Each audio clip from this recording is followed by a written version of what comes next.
and unlimited pages. Original. The Tomorrow Room.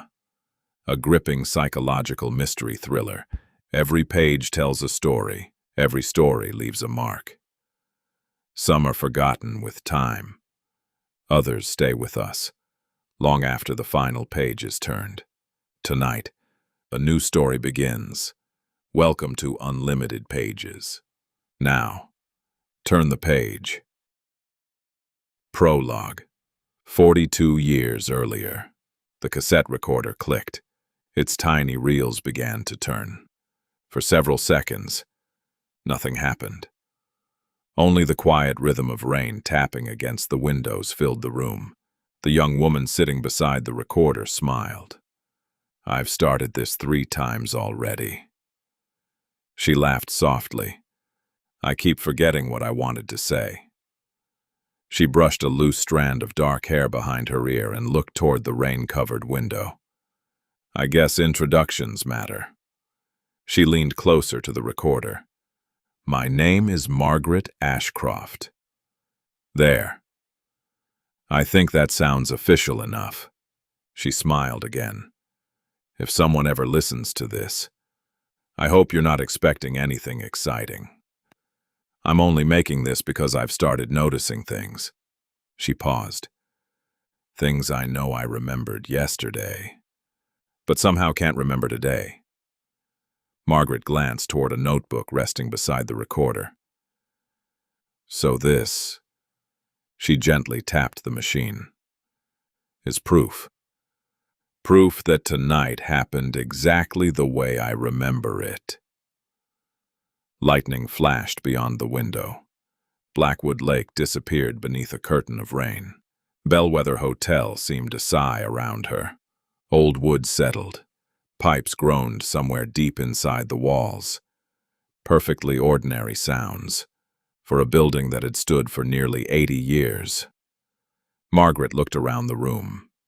She had spent much of her life inside Bellweather, the polished oak furniture, the faded wallpaper, the brass reading lamp beside the desk, the smell of cedar lingering in the air. She knew this hotel. Or at least, she thought she did. Lately, Bellweather had begun feeling different, not unfamiliar, almost the opposite, too familiar, as though there were parts of the hotel she remembered, without remembering ever seeing them. Margaret frowned. That doesn't make any sense. She looked toward the closed door. Earlier that evening, she had volunteered to help with inventory. A simple assignment: old records, guest files, documents that hadn't been touched in years. Nothing unusual. Except, she had found a room. A room no one seemed willing to admit existed. Margaret checked her watch. 4:12.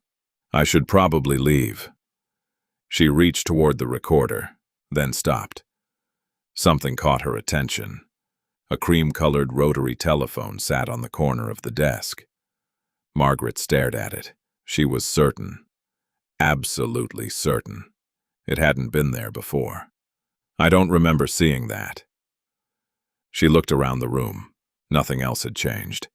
Just the telephone. Margaret laughed quietly. "I've officially been here too long." She reached toward the recorder. "I think tomorrow I'll laugh about." The telephone rang.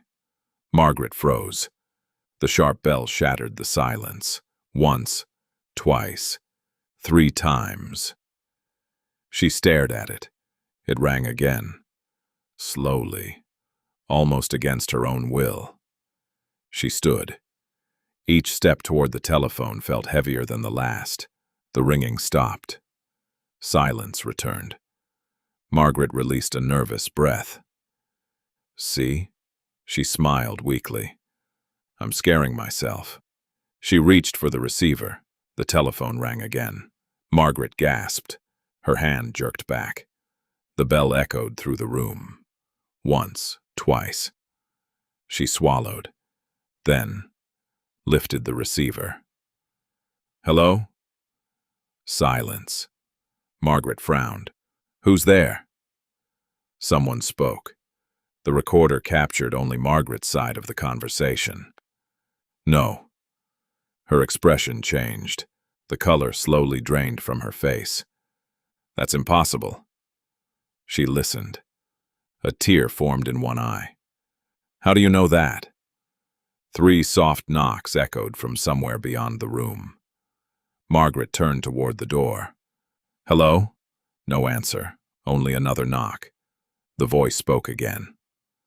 Margaret slowly looked toward the cassette recorder, as though she suddenly understood why she had turned it on. Her eyes moved toward the grandfather clock. 4:16. The receiver slipped from her hand. It struck the carpet with a dull thud. The line remained open. The cassette recorder continued to turn. Another knock. Slow, patient, certain. The clock moved forward. 1 minute. 4:17. Margaret stared toward something beyond the recorder, something we cannot see. Then, the room fell silent.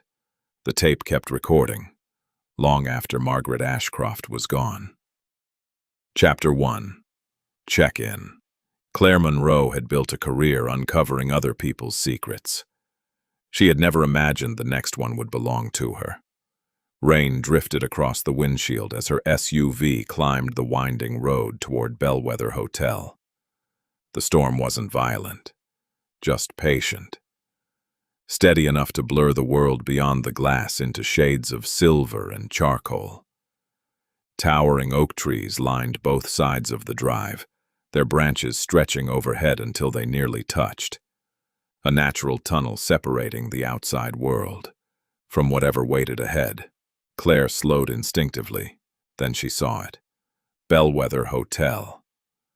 The limestone building stood proudly above Blackwood Lake, its warm amber lights glowing against the dark afternoon sky. Copper rooftops shimmered beneath the rain. Tall windows reflected flashes of distant lightning. Elegant. Timeless. If she had been filming the approach, she would have held the establishing shot 5 seconds longer than normal. Beautiful places deserved an extra moment. She smiled. Even after 12 years of documentary filmmaking, she still saw the world in camera angles.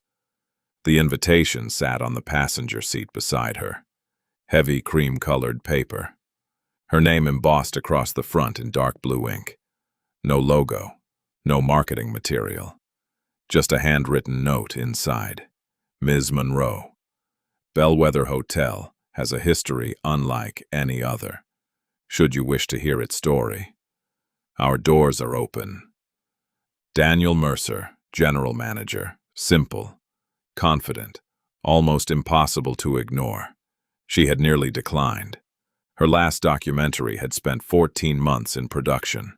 Historic churches, forgotten communities, hidden family secrets. The series had become the most successful project of her career. Critics loved it.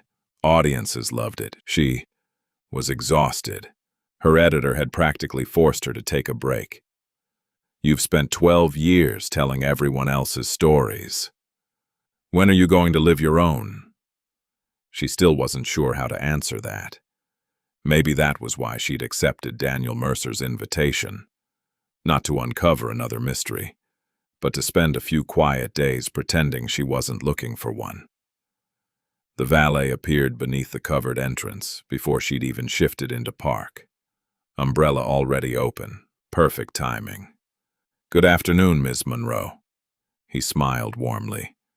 Welcome to Bellweather. She stepped from the SUV. The cool rain disappeared beneath the stone portico. Thank you. I'll take your luggage. I only have one suitcase. He laughed. Our easiest guest today. Claire handed him the keys. As the revolving doors turned, the scent of rain gave way to cedar. Fresh lilies, leather, old books. The lobby stole her attention immediately. An enormous stone fireplace burned quietly despite the summer rain. Somewhere near the library, a page turned softly before disappearing beneath the gentle melody of a baby grand piano. Guests spoke in comfortable voices. No one hurried. No one stared at a phone. No televisions competed for attention. For the first time in weeks, Claire felt herself slow down. She wasn't thinking about deadlines or interviews or ratings. She was simply present. The marble floor reflected the glow of antique chandeliers suspended 3 stories above. Every detail felt intentional. Nothing extravagant, nothing excessive, just timeless craftsmanship. Near the grand staircase stood a bronze plaque. Bellweather Hotel, established 1908. Some places stay with you forever. Claire read it twice. She wasn't sure why. Most people do. The voice came from behind the reception desk. She looked up. The man approaching her carried himself with effortless confidence. Mid-50s, silver hair, tailored charcoal suit, deep burgundy tie, perfect posture. "I'm Daniel Mercer." He extended his hand. "General Manager." "Claire Monroe." He smiled. "We've been expecting you." The sentence sounded ordinary, yet something about it lingered, as though he'd said it with complete certainty, not politeness. Certainty. "I hope your drive wasn't too unpleasant." "Mostly rain. It has a habit of following interesting people." Claire laughed. "I'm not sure that's a compliment." "Neither am I." For the first time, Mercer smiled with genuine amusement. He slid a leather registration book across the polished counter. No electronic tablet, no digital signature, just paper. Claire signed her name. Mercer reached beneath the desk. Instead of a key card, he placed an old brass key on the counter, attached to a polished walnut fob. 814. She picked it up. "I haven't seen one of these in years. We've tried replacing them. Our guests always ask us to bring them back. It reminds people," he paused, "that they're somewhere with a history." Claire turned the key over in her hand. It felt surprisingly heavy. "Real. I like it. I was hoping you would." He handed her a folded welcome booklet. "The library never closes. The terrace overlooks the lake. And should you need absolutely anything..." He smiled. "Simply ask." Claire thanked him and turned toward the elevators. Halfway there, something caught her eye. Behind the reception desk hung a large wooden display filled with antique brass room keys. Every hook held a key. Every key bore a room number, except one. One hook was empty. Beneath it, a small brass nameplate. Too far away to read. Claire stopped walking. She narrowed her eyes. For some reason, she wanted to know which room belonged there. "Curious?" Mercer's voice came gently from behind her. She smiled. "Occupational hazard. I'm always looking for the story." Mercer glanced toward the display. "Sometimes," he said quietly. "Stories find us." Claire smiled politely. She wasn't sure whether he meant it as conversation or a warning. The elevator chimed. Its polished brass doors slid open. She stepped inside. As the doors began to close, she noticed something unusual. The buttons read 1, 2, 3, 4, 5, 6, 7, 8, 8M, 9. She frowned. 8M? Maintenance? Mezzanine? Neither explanation seemed quite right. The doors closed. The elevator climbed smoothly through the hotel. Claire watched the illuminated numbers change one by one. 3, 4, 5. The motion was almost silent. Only the faint hum of the cables echoed through the polished brass interior. When the display reached the 8th floor, the elevator slowed. The doors opened. An empty hallway stretched before her. Soft lighting reflected against dark walnut paneling. Deep blue carpet muted every footstep. Large framed photographs lined the walls, black and white images of Bellweather throughout the decades, couples dancing in the ballroom, children fishing from the dock. Wedding parties gathered beneath the grand staircase, a soldier embracing his wife after returning home. History, not displayed. Remembered. Claire stepped into the corridor. The elevator doors closed behind her with a quiet whisper. For a brief moment, she stood perfectly still. The hallway felt different. Not unsettling, simply quiet. Quieter than any hotel she'd ever visited. No televisions, no conversations behind closed doors, no ice machine humming in the distance. Nothing. Only the faint rhythm of rain against distant windows. She smiled to herself. Someone finally figured out how hotels should sound. Finding room 814 was easy. The brass numbers gleamed beneath a small wall sconce. She slipped the key into the lock. It turned with satisfying resistance. Old mechanics. Built to last. The door opened slowly. Claire stopped. Not because anything was wrong, because everything was beautiful. Warm light filled the room. Dark oak furniture. Cream-colored walls trimmed with rich mahogany. Floor-to-ceiling windows overlooking Blackwood Lake. A leather reading chair positioned beside a stone fireplace. Fresh lilies rested on a small writing desk. Someone had thought carefully about every detail. Nothing felt expensive for the sake of being expensive. Everything simply belonged. She stepped inside. The room carried the same scent she'd noticed downstairs. Cedar. Old books. Rain. She closed the door behind her. For the first time in months, she felt completely alone. Not lonely. Peacefully alone. She set her suitcase beside the bed and walked directly toward the windows. The lake stretched endlessly beneath the storm.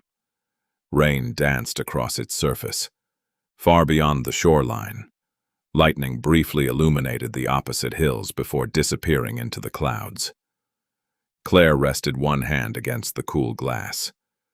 This is going to be worth filming. A soft knock interrupted her thoughts. She turned. A young hotel employee stood outside the door pushing a luggage cart. She opened it. "I thought I told the valet I only had one suitcase." The young man smiled. "You did." He held out a small envelope. "This arrived just after you checked in." Claire accepted it. Heavy cream paper, no stamp, no address. Only her name. Written by hand. She looked up. "Who dropped it off?" "I'm sorry, ma'am." "I wasn't told." He nodded politely and disappeared down the hallway. Claire closed the door. She examined the envelope. The handwriting looked familiar. Not familiar enough to recognize. Just enough to make her pause. She carefully opened the flap. Inside, one folded sheet of stationery. Nothing else. No hotel logo. No signature. Only a single sentence. Some stories should remain forgotten. She read it again, then a third time. No explanation. No threat. No demand. Just the sentence. She turned the page over. Blank. Claire smiled.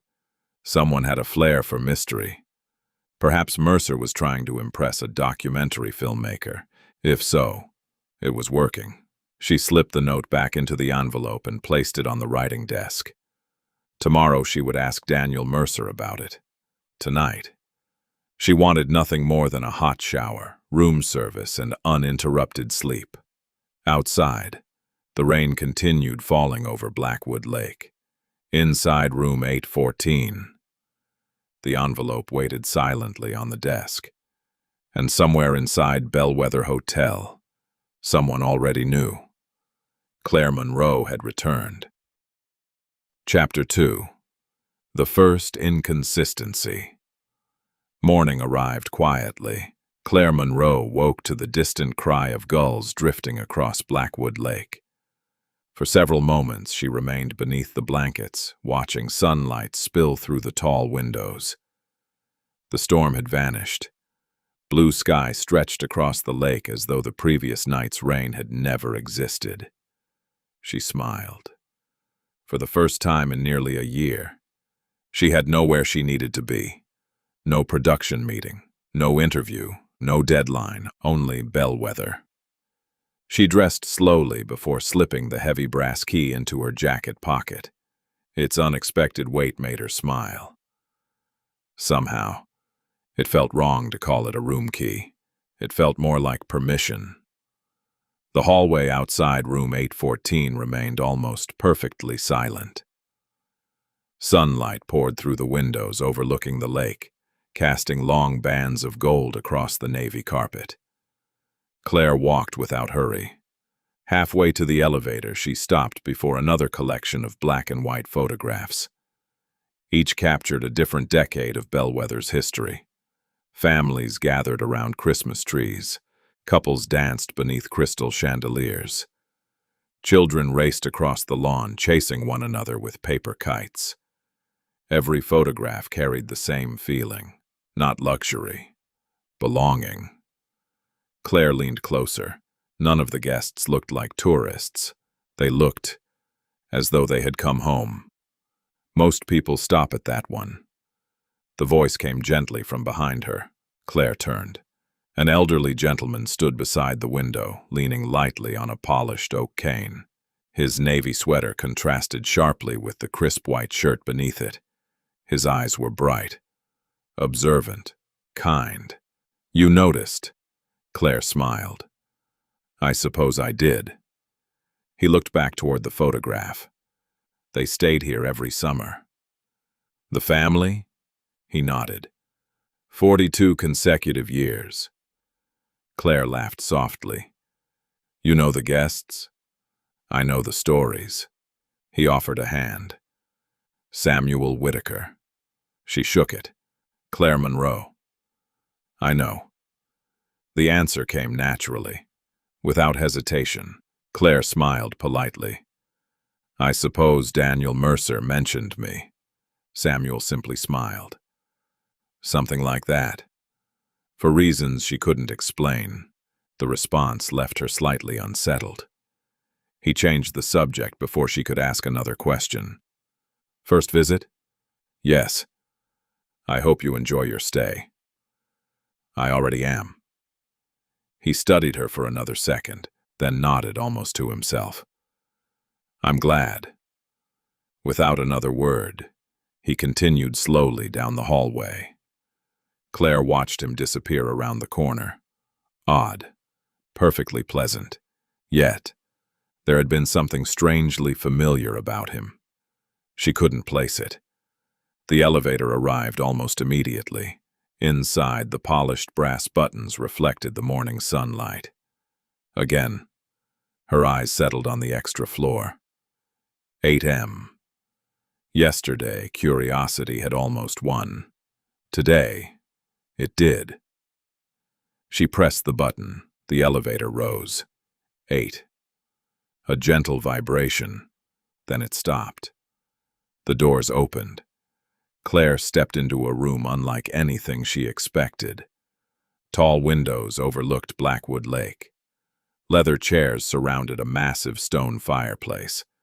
Floor-to-ceiling bookshelves lined the walls. Fresh flowers rested on polished oak tables. Soft classical music drifted almost unnoticed through hidden speakers. The room felt less like part of a hotel, and more like someone's private library. A small brass plaque hung beside the entrance. The observatory, reserved for quiet reflection. Claire smiled. No wonder no one talks up here. Only one other person occupied the room. An older woman sat near the windows reading a thick hardcover novel. She glanced up, smiled warmly, then returned to her book. Nothing about the room invited conversation. Everything encouraged silence. Claire wandered toward the shelves. Local history, architecture, classic literature, travel journals dating back nearly a century. One leather-bound volume caught her attention. Blackwood County, a complete history. She pulled it from the shelf. As she opened the cover, something slipped free. A folded piece of cream-colored stationery drifted to the hardwood floor. Claire bent to retrieve it. The paper felt unusually thick, old, carefully preserved. She unfolded it. Only one sentence had been written. Not every room appears on every floor plan. No signature, no date. No explanation. Claire frowned. Someone had clearly used the note as a bookmark, probably years ago. She looked around. The older woman remained absorbed in her novel. Claire walked toward the circulation desk near the fireplace. No one was there. A small brass bell rested beside an open guest register. She rang it once. A few moments later, a young librarian emerged from a back office. "Good morning. I found this inside one of the books." Claire handed her the folded paper. The librarian glanced at it, smiled politely. "Oh." She folded it once more. "I've been looking for this." "You have?" "Yes." She slipped it into the pocket of her cardigan. "Thank you." Claire hesitated. "I couldn't help reading it." The librarian laughed softly. "Most people do." "What does it mean?" The woman tilted her head slightly. "I honestly couldn't tell you. It was here before I started working." Claire accepted the answer. It sounded genuine, still. Something felt unfinished. She thanked the librarian and wandered toward the windows overlooking the lake. Far below, guests strolled through the gardens. A wedding photographer arranged a young couple beneath a flowering magnolia tree. Everything outside looked peaceful, normal. She found herself thinking about the sentence again. Not every room appears on every floor plan. She smiled to herself. An old hotel, an old note, an active imagination. That was all. At least, that's what she told herself. Then her eyes drifted toward the framed evacuation map mounted beside the elevator. She wasn't looking for anything in particular, just another detail, another piece of Bellwether's history. Instead, she noticed something that made her step closer. The map clearly showed room 814, room 816. Every guest room along the corridor. Between them, there was only a blank stretch of hallway. No storage closet, no utility room, no staircase, just empty space. Claire frowned. She looked again. Blank. She counted the doors in her mind, then looked back at the map. One room was missing. Claire stared at the evacuation map. Once, then again. She stepped closer. Room 814, room 816. The numbering was unmistakable. She traced the corridor with her finger. Every guest room appeared exactly where it should. Except, between 814 and 816, there was nothing. No utility closet, no maintenance room, no linen storage. Only an uninterrupted wall. She frowned. That can't be right. The librarian looked up from arranging returned books. "Is something wrong?" Claire smiled politely. "No." She pointed toward the evacuation map. "I think it's missing a room." The librarian glanced toward the frame. Her expression never changed. "It isn't." Claire looked back. "There's no room 815. "No, there isn't." The answer came so naturally. Claire almost missed it. She turned slowly. "I'm sorry? There isn't a room 815. Claire laughed. "I understand that. I just assumed it had been converted into storage or another suite." The librarian shook her head. "It wasn't." So, Claire searched for the right question. What happened to it? The woman hesitated, only for a heartbeat, then smiled. I honestly don't know. Claire studied her. It wasn't the answer that caught her attention. It was the way she'd answered. People usually searched their memory before saying they didn't know something. The librarian hadn't searched. She'd simply arrived there, as though she'd answered the same question many times before. Claire thanked her and walked back toward the elevator. Her curiosity should have ended there. Hotels renumbered rooms all the time. 13 became 14. 14 became 15. Entire floors disappeared in older buildings. It wasn't unusual. So why did this feel different? The elevator carried her to the lobby. The morning crowd had grown. Guests lingered over coffee. A wedding planner arranged flowers near the ballroom entrance. Soft piano music drifted through the room. Everything looked exactly as it should. Claire crossed toward the reception desk. Daniel Mercer looked up immediately. "Good morning, Ms. Monroe." "Good morning. Did you sleep well?" "Better than I expected." "I'm glad." Claire rested one hand on the polished counter. "Can I ask you something?" "Of course," she smiled. "I was upstairs in the observatory." "A beautiful room." "It really is." She hesitated. "While I was there, I noticed something." Mercer's expression remained warm, patient. "What did you notice?" "There isn't a room 815. Silence, not awkward, measured. Mercer folded his hands together. "No, there isn't." Claire laughed softly. "I seem to be asking everyone the same question." "And what question is that?" "What happened to it?" For the first time, Daniel Mercer didn't answer immediately. Instead, he looked toward the antique wall clock hanging behind reception. Its brass pendulum swung gently beneath the glass. Tick, tick, tick. When he looked back, his smile had returned. It was never built. Claire blinked. "I'm sorry?" "The architect's original plans changed during construction. So room 815 never existed." Claire considered the answer. It sounded reasonable, except something didn't fit.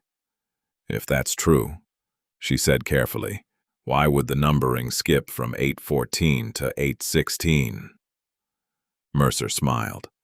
"The same reason some hotels skip 13. People become attached to numbers." He gave a courteous nod. "Is there anything else I can help you with?" Claire realized the conversation was over. "That's all." She thanked him and walked toward the dining room. Halfway there, she stopped. Her documentary instincts had begun whispering again, not because Mercer had lied. She couldn't prove that, because he'd answered too perfectly, almost rehearsed. She smiled to herself. "You're on vacation," she said it quietly. "Stop investigating everything." She entered the dining room.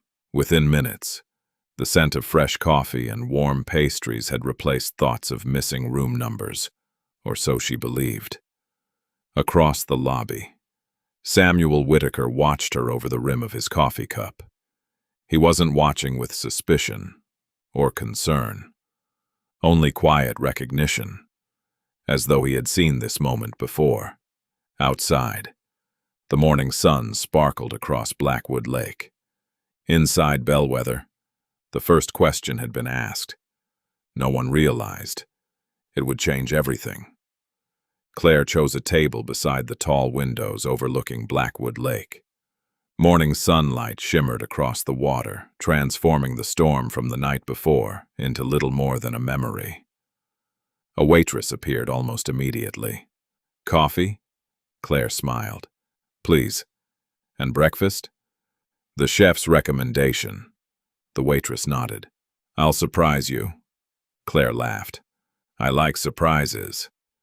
if you're still saying that after breakfast." The waitress smiled. "I'll consider it a compliment."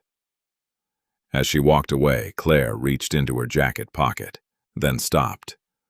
The note wasn't there. Of course it wasn't. The librarian had taken it upstairs. Still, the sentence returned to her as clearly as if the paper were resting in her hand. Not every room appears on every floor plan. The words weren't threatening. They weren't mysterious for the sake of being mysterious. They felt deliberate, like a sentence meant to be understood by only one person. "Mind if I join you?" Claire looked up. Samuel Whitaker stood beside the table holding a cup of coffee. "Please." He sat carefully across from her. "I hope I'm not interrupting." "Not at all." For a moment, neither of them spoke. Samuel watched the lake. "It's beautiful in the morning." "It really is." "You know," he said quietly, "people come here expecting luxury. They leave remembering the view." Claire smiled. "I can understand why." Samuel looked toward her. "What brought you here?" "The invitation. Daniel Mercer invited me to spend a few days here." "To rest?" She hesitated. "I think so." Samuel nodded slowly. "Sometimes we arrive somewhere believing we're looking for one thing, when we're really looking for something else." Claire laughed. "You speak in riddles." "No." He smiled warmly. "I've simply had more time to think." Their breakfasts arrived. Fresh fruit, warm biscuits, eggs prepared exactly as she'd ordered, without ever having ordered them, Claire noticed. She looked at the waitress. "I don't remember telling you how I wanted my eggs." The waitress smiled. "You didn't. They're perfect." "I'm glad." She walked away before Claire could ask another question. Claire looked at Samuel. "Did that seem strange to you?" "What?" "I never told her what I wanted." Samuel calmly buttered a biscuit. "Perhaps she guessed." Claire nodded. "Perhaps." She wasn't convinced. As breakfast continued, conversation drifted toward travel. Samuel had visited 43 countries before retiring. Claire had filmed documentaries in 19. He spoke about places the way some people spoke about old friends. Every location carried a story. Every story carried a lesson. "You make documentaries," Samuel said. "Do you ever wonder whether the camera changes the truth?" Claire smiled. "Every day." "And your answer?" "The camera never lies." She paused. "But the person holding it sometimes does." Samuel's smile widened. "That's an honest answer." He reached into his jacket and removed a faded photograph. "I'd like you to see this." Claire accepted it carefully. The black and white image showed Bellweather nearly a century earlier. Guests stood on the front steps posing for the camera. Men in dark suits, women wearing elegant hats. Children smiling despite obviously being told to stand still. "What am I looking at?" "The hotel's 50th anniversary." Claire examined the faces. "There must be 100 people here." 112. Samuel answered immediately. Claire looked up. "You counted?" "I've had many years." She smiled. Then something caught her attention. Near the back row, partially hidden behind another guest, stood a young woman. Dark hair, bright smile. She looked strangely familiar. Claire frowned. "I know this sounds ridiculous, but I feel like I've seen her before." Samuel looked toward the photograph. For the first time since they'd met, his smile disappeared. "Do you?" Claire nodded slowly. "I can't explain it." Samuel gently took the photograph back. He studied it for several long seconds, then quietly slipped it into his jacket. "I'm sorry. I shouldn't have shown you that." Claire blinked. Why? He looked toward the windows. Because, he said almost to himself, it isn't time yet. Before Claire could ask another question, Samuel stood. It was a pleasure talking with you. You too. He smiled once more, a genuine smile, then walked slowly from the dining room. Claire watched him disappear into the lobby.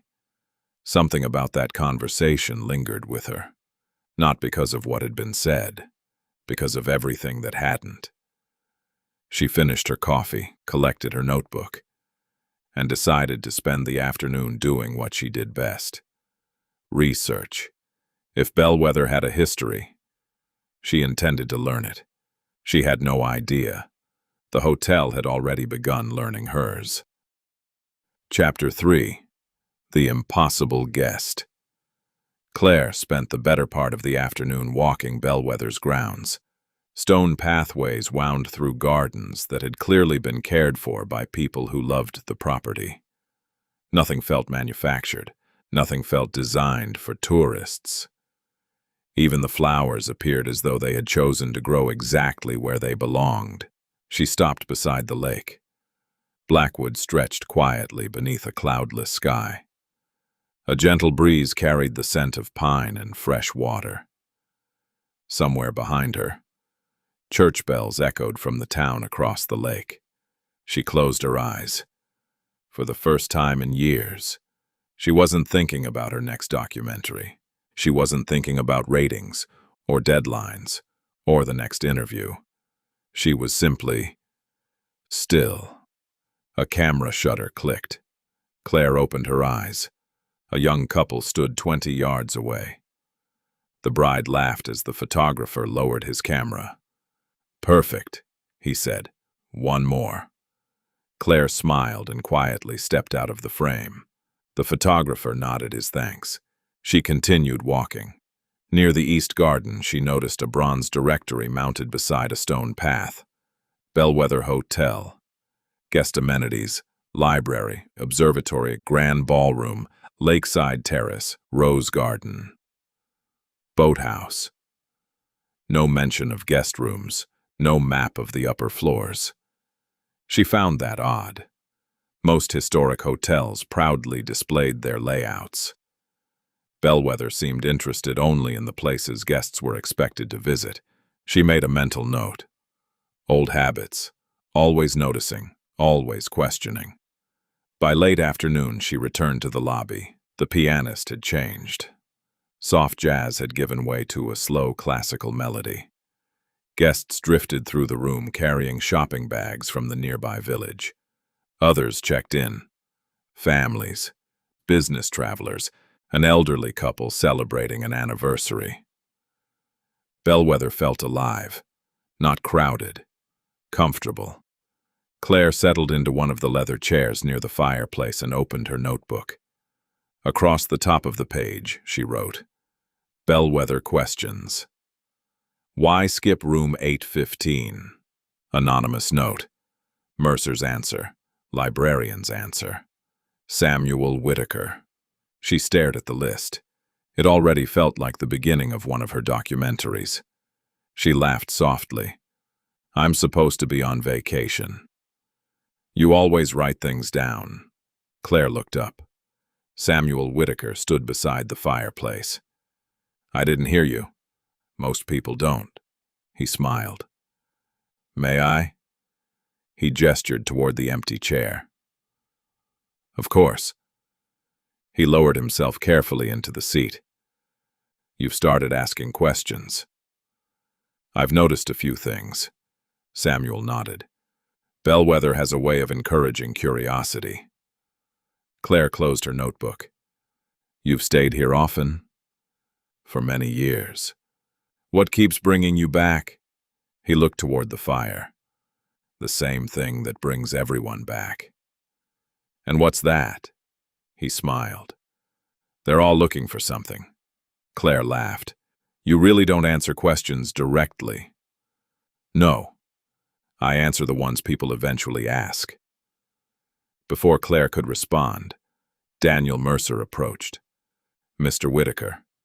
Daniel, I hope everything has been satisfactory. Samuel smiled. It always is. Mercer turned toward Claire. I trust you've had an enjoyable first day. I have. She hesitated. I've also developed quite a list of questions. I expected as much. His answer caught her off guard. You did? You make documentaries. He smiled warmly. I'd be disappointed if you weren't curious. A young bellman hurried across the lobby. Mr. Mercer? Daniel excused himself and disappeared toward the front desk. Claire watched him go. He always seems perfectly calm. Samuel chuckled. He practices. The grandfather clock near the staircase began striking 6, 1, 2, 3, 4, 5, 6. Its deep chime echoed gently through the lobby. Almost immediately, the atmosphere changed. Not dramatically, subtly. Guests began making their way toward the dining room. Staff quietly adjusted fresh flowers. The pianist stood and bowed before leaving. Everything happened with remarkable precision, as though Bellweather followed a rhythm invisible to everyone except the people who worked there. Claire noticed another guest entering the lobby. A man in his early 40s, dark overcoat despite the pleasant weather. No luggage. He walked directly to the reception desk. Mercer greeted him politely. Claire couldn't hear the conversation. The man signed the register. Mercer handed him a brass key. The guest nodded once before walking toward the elevators. Nothing unusual. Except, Claire realized she hadn't heard Mercer ask for identification, or a credit card, or even his name. Perhaps he was a regular. She watched the elevator doors close. Curiosity tugged at her again. She opened her notebook. One more line. The guest with no luggage. She closed the notebook almost immediately. Enough. She wasn't here to investigate strangers. Dinner arrived exactly as the sun began sinking behind the western hills. The dining room buzzed with quiet conversation. Crystal glasses caught the fading light. A violinist played near the windows. Everything about Bellweather seemed designed to slow time. Claire found herself enjoying it. After dinner, she stepped onto the terrace overlooking the lake. The air had cooled. Stars slowly appeared above the water. She leaned against the stone railing. Behind her, the lobby doors opened. Footsteps approached. She assumed it was another guest, until the voice spoke. You won't find him. Claire turned. The elderly groundskeeper she had briefly passed earlier that afternoon stood holding a lantern. I'm sorry? The gentleman. He nodded toward the hotel. The one with no luggage. Claire frowned. You noticed him too?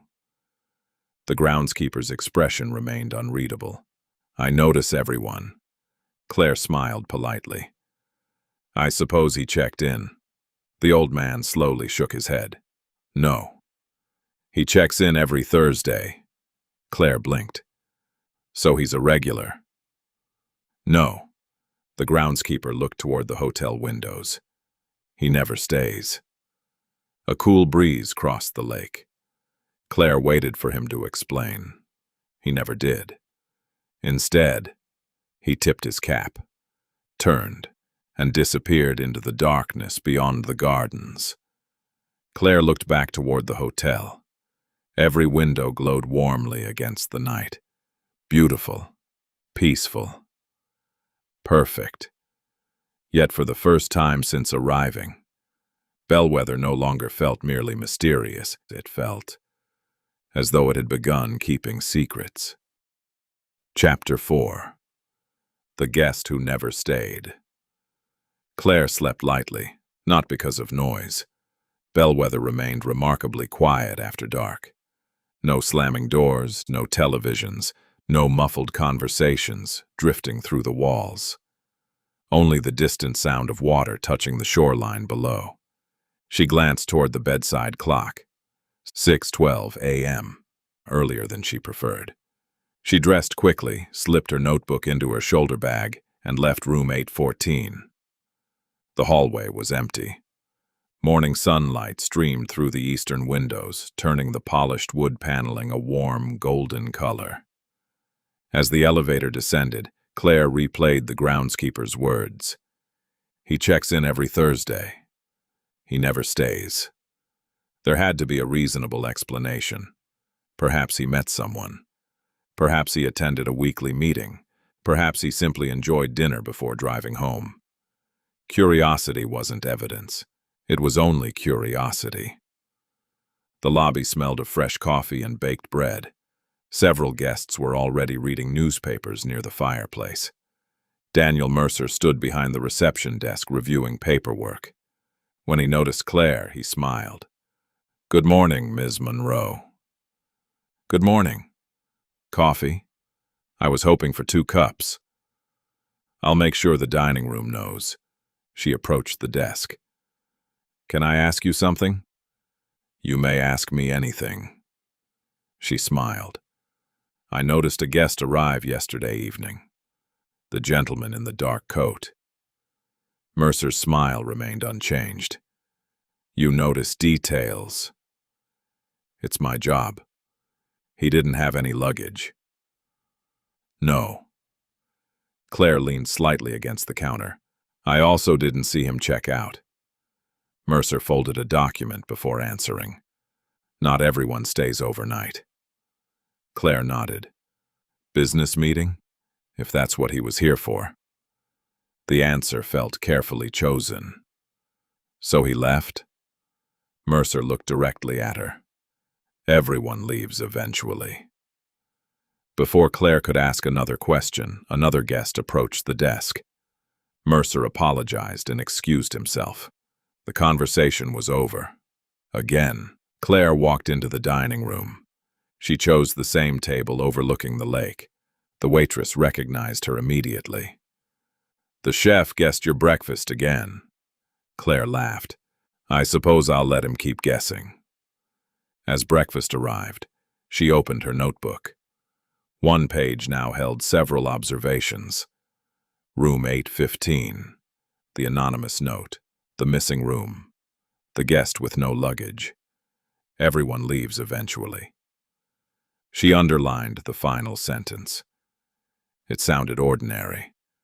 Yet something about the way Mercer had said it lingered. Not everyone stays overnight. Everyone leaves eventually. There was a difference, a subtle one, but a difference. After breakfast, she decided to visit the village across the lake. If Bellweather had a history, someone outside the hotel might speak more freely about it. The ferry departed every hour from a small dock behind the boathouse. Only 6 passengers boarded, 2 hikers, an older couple, a young mother and her son. And Claire. The captain untied the ropes. The boat drifted quietly across Blackwood Lake. Bellweather slowly receded behind them. From the water, the hotel looked even more impressive. A timeless landmark watching over the shoreline. The captain noticed Claire taking photographs. "First visit?" She smiled. "Is it that obvious?" "You still photograph the building." Claire laughed. "What do regular guests photograph?" "The lake." He adjusted the wheel slightly. "They stopped photographing the hotel after the second visit." "Why?" "They already know what it looks like." Claire looked back once more, for reasons she couldn't explain. She continued taking pictures. 20 minutes later, the ferry reached Blackwood Village. The town was small, quiet. Brick storefronts lined the main street. Flower baskets hung beneath old-fashioned street lamps. It felt like a place that had chosen not to hurry. Claire wandered into a bookstore. The owner looked up from arranging a display. "Good morning." "Morning. I'm looking for anything about Bellweather Hotel." The elderly woman smiled knowingly. "Tourist?" "Something like that." She disappeared into a back room before returning with 3 books. A history of Blackwood County, a collection of local photographs, and a coffee table book celebrating Bellweather's centennial. Claire purchased all three. As the owner placed them into a paper bag, Claire asked, "Has Bellweather always been popular?" The woman chuckled. "My dear, Bellweather built this town." Claire paused. "What do you mean?" "Before the hotel. There wasn't much here. The railroad arrived. Then the hotel. Everything else followed." Claire nodded thoughtfully. "So everyone here knows Bellweather?" The woman smiled. "Everyone has a Bellweather story." Claire's curiosity returned instantly. "Do you?" The woman stopped folding the receipt. For the first time, her expression changed. Not fearful. Not sad. Reflective. "I do." Claire waited. The woman looked out the front window toward the lake. "But," she smiled gently, "it's not my story to tell." Claire thanked her and stepped back onto the sidewalk. Twice now. Two different people. The same answer. As though Bellweather belonged to everyone. Yet its secrets belonged to no one. She looked across the lake. The hotel stood quietly on the opposite shore. Beautiful, elegant, waiting. For the first time, Claire realized she wasn't simply visiting Bellweather anymore. She was being drawn toward it. And somewhere inside that magnificent old hotel, someone was waiting for her to ask the right question. Chapter 5. The Journal. The ferry ride back to Bellweather was quieter than the journey across the lake. Claire stood alone near the bow. The afternoon breeze carried the scent of fresh water and pine, while the hotel slowly grew larger against the shoreline. From a distance, Bellweather appeared timeless, unchanged, as though it had stood waiting long before anyone arrived, and would continue standing long after everyone had gone. She slipped her camera into her bag. Something about the hotel made photographs feel incomplete. No lens seemed capable of capturing what it felt like to stand there, only what it looked like. The ferry eased against the dock. Claire thanked the captain and began the short walk toward the hotel. The gardens were alive with color. Guests laughed on the terrace. Children chased ducks near the water. The wedding photographer she had seen the previous day was finishing another session beneath the magnolia tree. Everything looked perfect. And somehow, that perfection was beginning to feel unnatural. Inside the lobby, Daniel Mercer greeted several arriving guests with the same effortless warmth Claire had come to expect.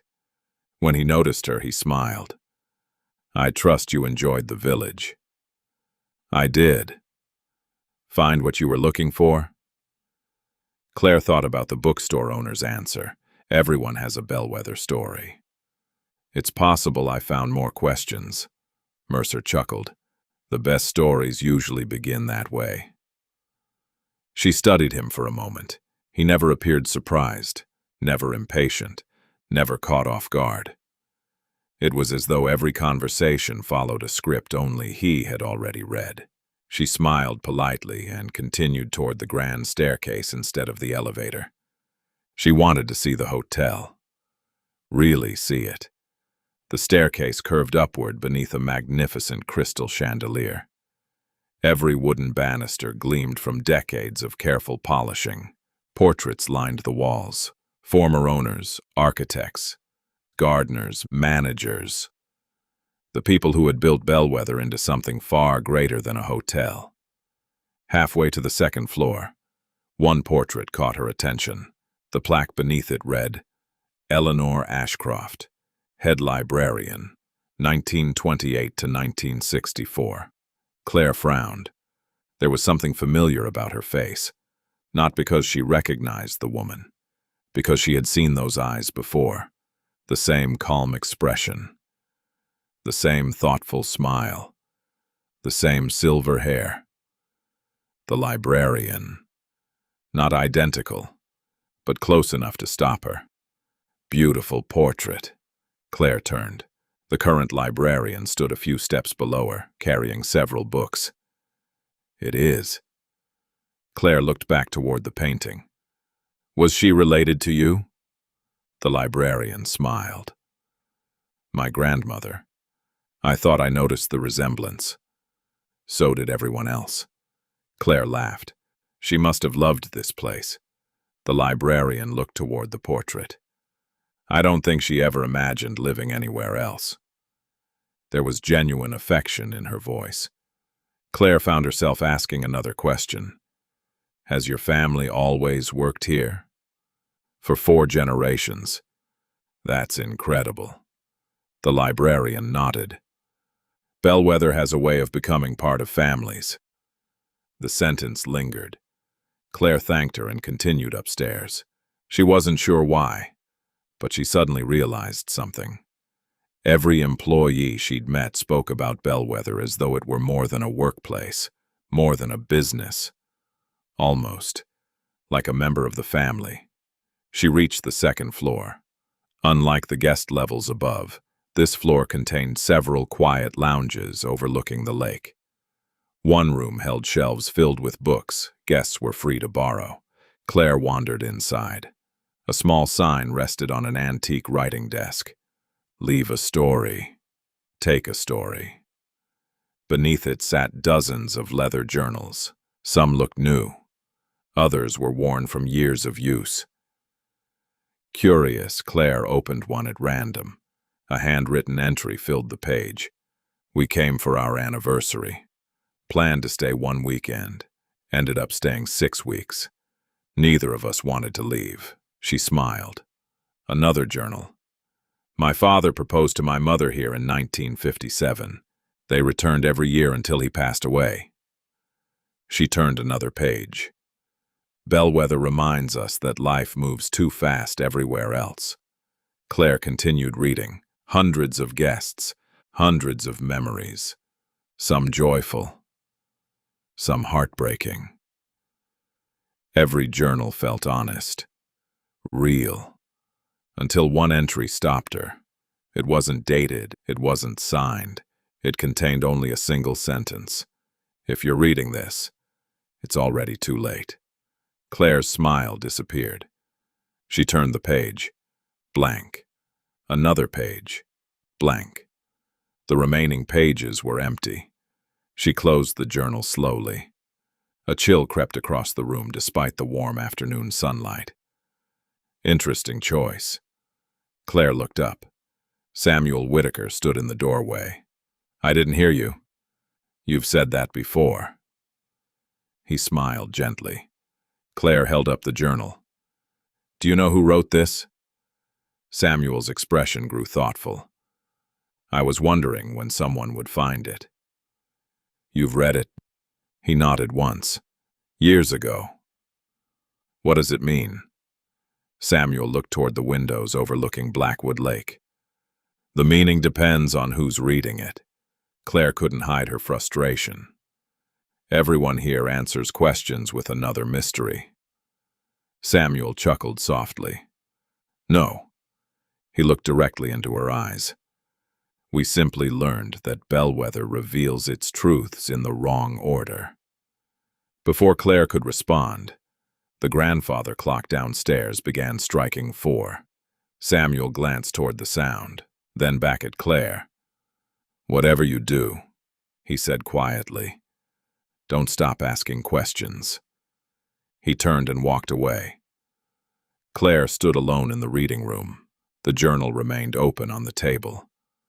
Outside, Bellweather looked as peaceful as ever. Inside, Claire was beginning to understand something. The hotel wasn't hiding one secret. It was hiding hundreds. She just didn't know which one belonged to her. Chapter 6. The Clock That Was Wrong. Claire carried the journal back to her room. She had intended to spend the afternoon reading. Instead, she found herself staring through the windows at Blackwood Lake. If you're reading this, It's already too late. The sentence refused to leave her mind. It wasn't frightening. It was frustrating. Someone had written it. Someone had meant something by it. And somewhere inside Bellweather, someone knew exactly what that meaning was. She placed the journal on the writing desk and picked up her camera. Sometimes looking through a lens helped her notice what her own eyes overlooked.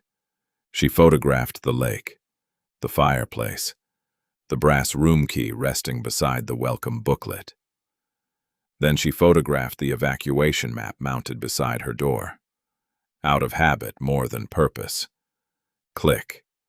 She lowered the camera, satisfied. Dinner wasn't for another hour. She decided to explore one floor. Lower, the 8th floor remained quiet. The 7th felt different. Not louder. Simply lived in. A housekeeper pushed a cart past her, smiling politely. A family laughed somewhere down the corridor. A television murmured behind a closed door. Claire wandered slowly, studying the framed photographs hanging between guest rooms. Unlike the 8th floor, these photographs weren't historic. They showed Bellweather through the seasons. Autumn leaves, winter snow, spring flowers, summer weddings. One photograph caught her attention. A Christmas tree stood in the lobby beneath the grand staircase. Wrapped presents surrounded its base. Children smiled beside Santa Claus. Claire smiled too. Then, she noticed something.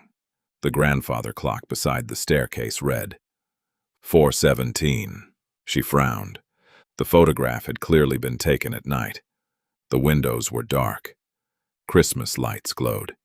Yet, the clock read 4:17. Probably coincidence. She continued walking. Another photograph. A charity gala. Hundreds of guests filled the ballroom. Again. The grandfather clock appeared in the background. Again. 4:17. Claire stepped closer. Maybe she'd mistaken it. She hadn't. 4:17. Exactly. She looked at the next photograph. A wedding. Years later, different flowers, different decorations, different guests. Same clock. Same time. 4:17. A chill moved quietly through her. Not fear, recognition. Patterns. She had built an entire career finding patterns other people ignored. 3 photographs, 3 different years, 1 impossible detail. The clock had never moved. She removed her phone and quickly photographed all 3 frames. Just then, a voice interrupted her thoughts. Finding something interesting? Claire turned. The housekeeper she'd passed moments earlier stood several feet away. I was just looking at the photographs. They're beautiful. They are. Claire pointed toward the nearest frame. Can I ask you something? Of course. The clock. The housekeeper looked. What about it? It says 4:17. She smiled politely. Yes. Claire pointed toward the second photograph. So does that one. The woman nodded. It does. And that one. Again, the same calm smile. Claire laughed softly. That's odd, isn't it? The housekeeper tilted her head. I've never noticed. Claire studied her expression. She wasn't pretending. At least, it didn't seem like she was. You don't think it's strange? The woman looked from one photograph to another. I suppose it is. She smiled. I'll probably notice it every time I walk by now. She continued, pushing her cart down the hallway. Claire remained where she stood. She looked again. 3 photographs. 3 decades. 4:17. She raised her camera. Click. Click. Click. Evidence. Real evidence. Not imagination. Not memory. She continued toward the elevator. The doors opened almost immediately. Inside stood Daniel Mercer. "Good evening, Ms. Monroe." "Mr. Mercer." He noticed the camera in her hand. "Capturing Bellweather?" "I've found a few things worth remembering. I hope only the good things." Claire stepped inside. The doors closed. As the elevator descended, she glanced toward Mercer. "May I ask you something?" "You may." "The photographs on the 7th floor. What about them?" "The grandfather clock." Mercer's smile remained unchanged. "What about it?" "It always says 417. For the first time, Daniel Mercer looked genuinely surprised. Only for an instant, then his smile returned. "I've worked here 21 years. He looked toward the elevator doors. "I've never noticed." The elevator reached the lobby. The doors opened. Mercer stepped out first. He turned back toward Claire. "I suppose that's why you're the filmmaker." He smiled warmly. "And I'm only the manager." He walked away. Claire remained inside the elevator. Something wasn't right. She couldn't prove Mercer had lied, but she no longer believed his answers, because she had finally discovered something undeniable. Bellweather wasn't hiding its secrets. It was hiding them in plain sight. Chapter 7. The Name in the Register. Claire skipped dinner. For the first time since arriving at Bellweather, curiosity outweighed her appetite. She returned to her room, spread the photographs across the writing desk, and opened her laptop. One by one, she enlarged each image. The Christmas celebration, the charity gala, the wedding reception. Different years, different decorations, different guests. The grandfather clock remained frozen. 417.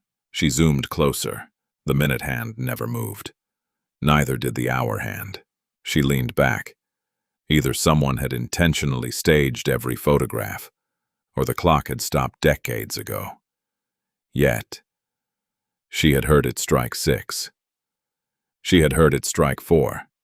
She had watched the pendulum moving behind the glass. The clock worked. So why did every photograph show the same time? Claire saved the images into a folder labeled Bellweather Observations. Then she closed the laptop. No answers tonight. Only more questions. She decided to take one final walk before bed. The lobby had grown quiet. Most guests lingered in the ballroom, where a jazz trio played softly beneath crystal chandeliers. Only a handful remained near the fireplace. Daniel Mercer was nowhere to be seen. Claire crossed slowly toward the reception desk. For the first time, it stood unattended. She smiled. Employees had to take breaks eventually. Behind the polished counter rested the large leather registration book she'd signed upon arrival. It lay open, just within reach. Claire hesitated. She wasn't a reporter anymore. She wasn't investigating a crime.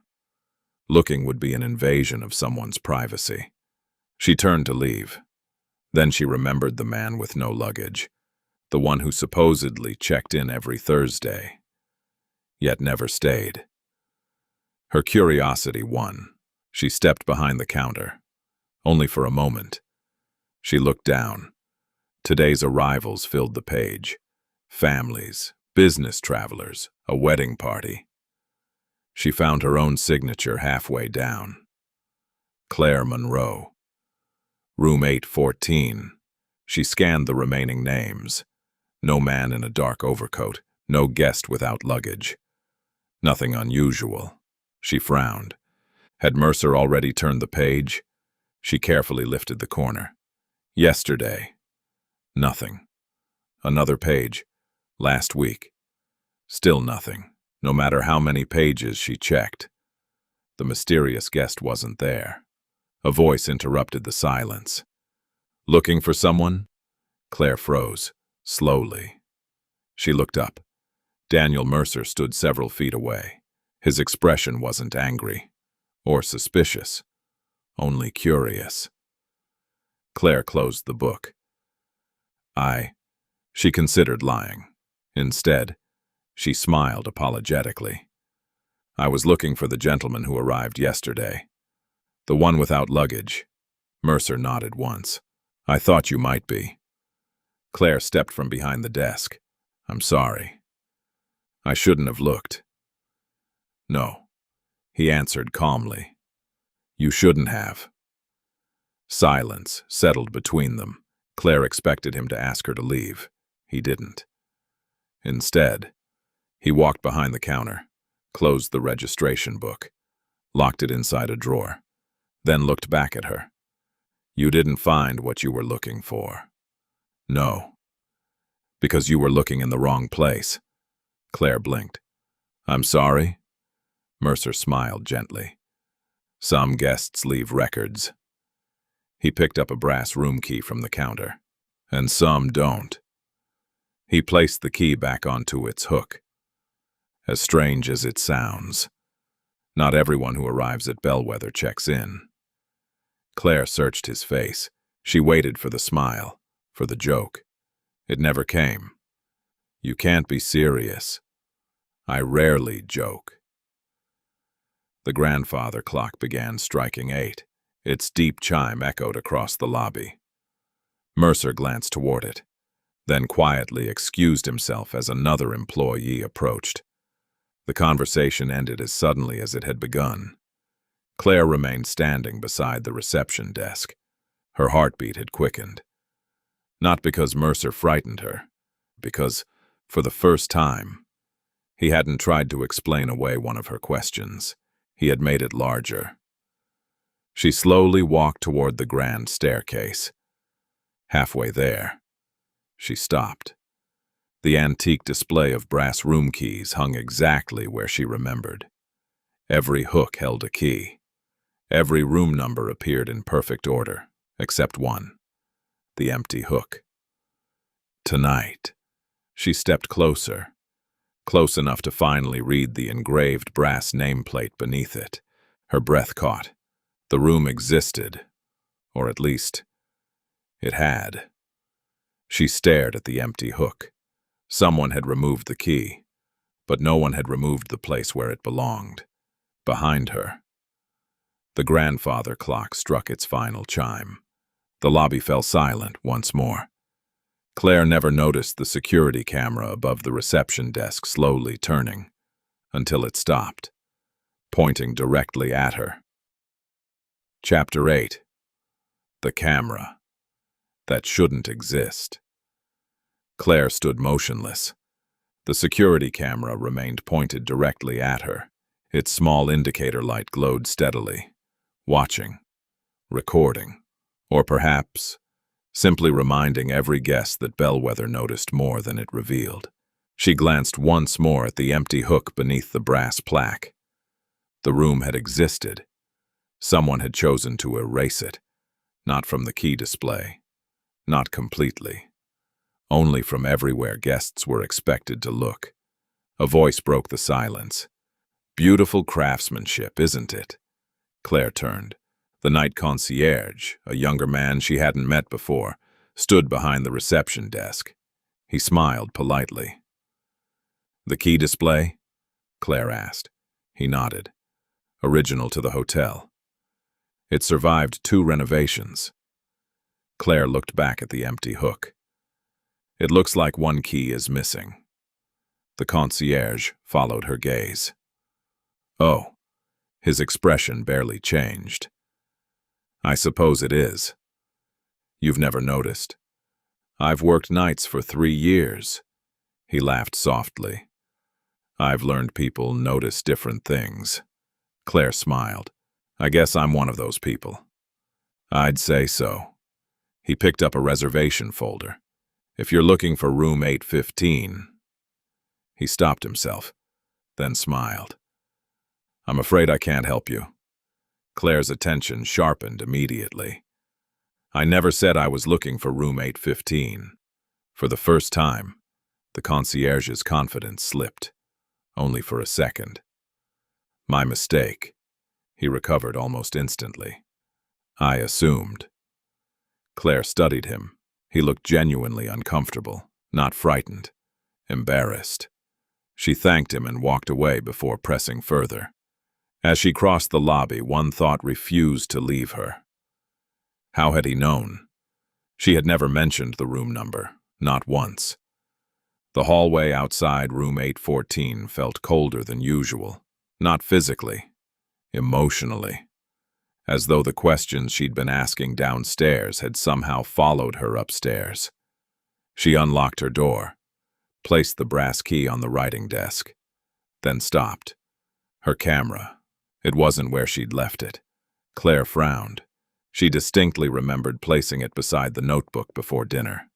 Now, it rested on the windowsill overlooking the lake. She stared at it. Had she moved it? She honestly couldn't remember. She walked over and picked it up. The battery indicator flashed. Almost empty. That made no sense. It had been fully charged that morning.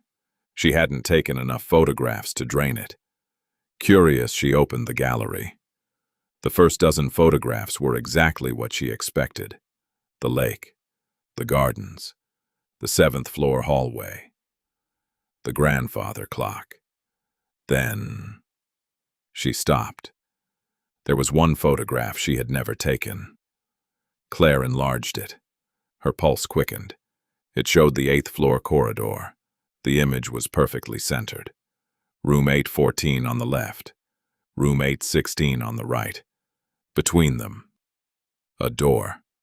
A brass plaque clearly read, 815. Claire stared at the screen.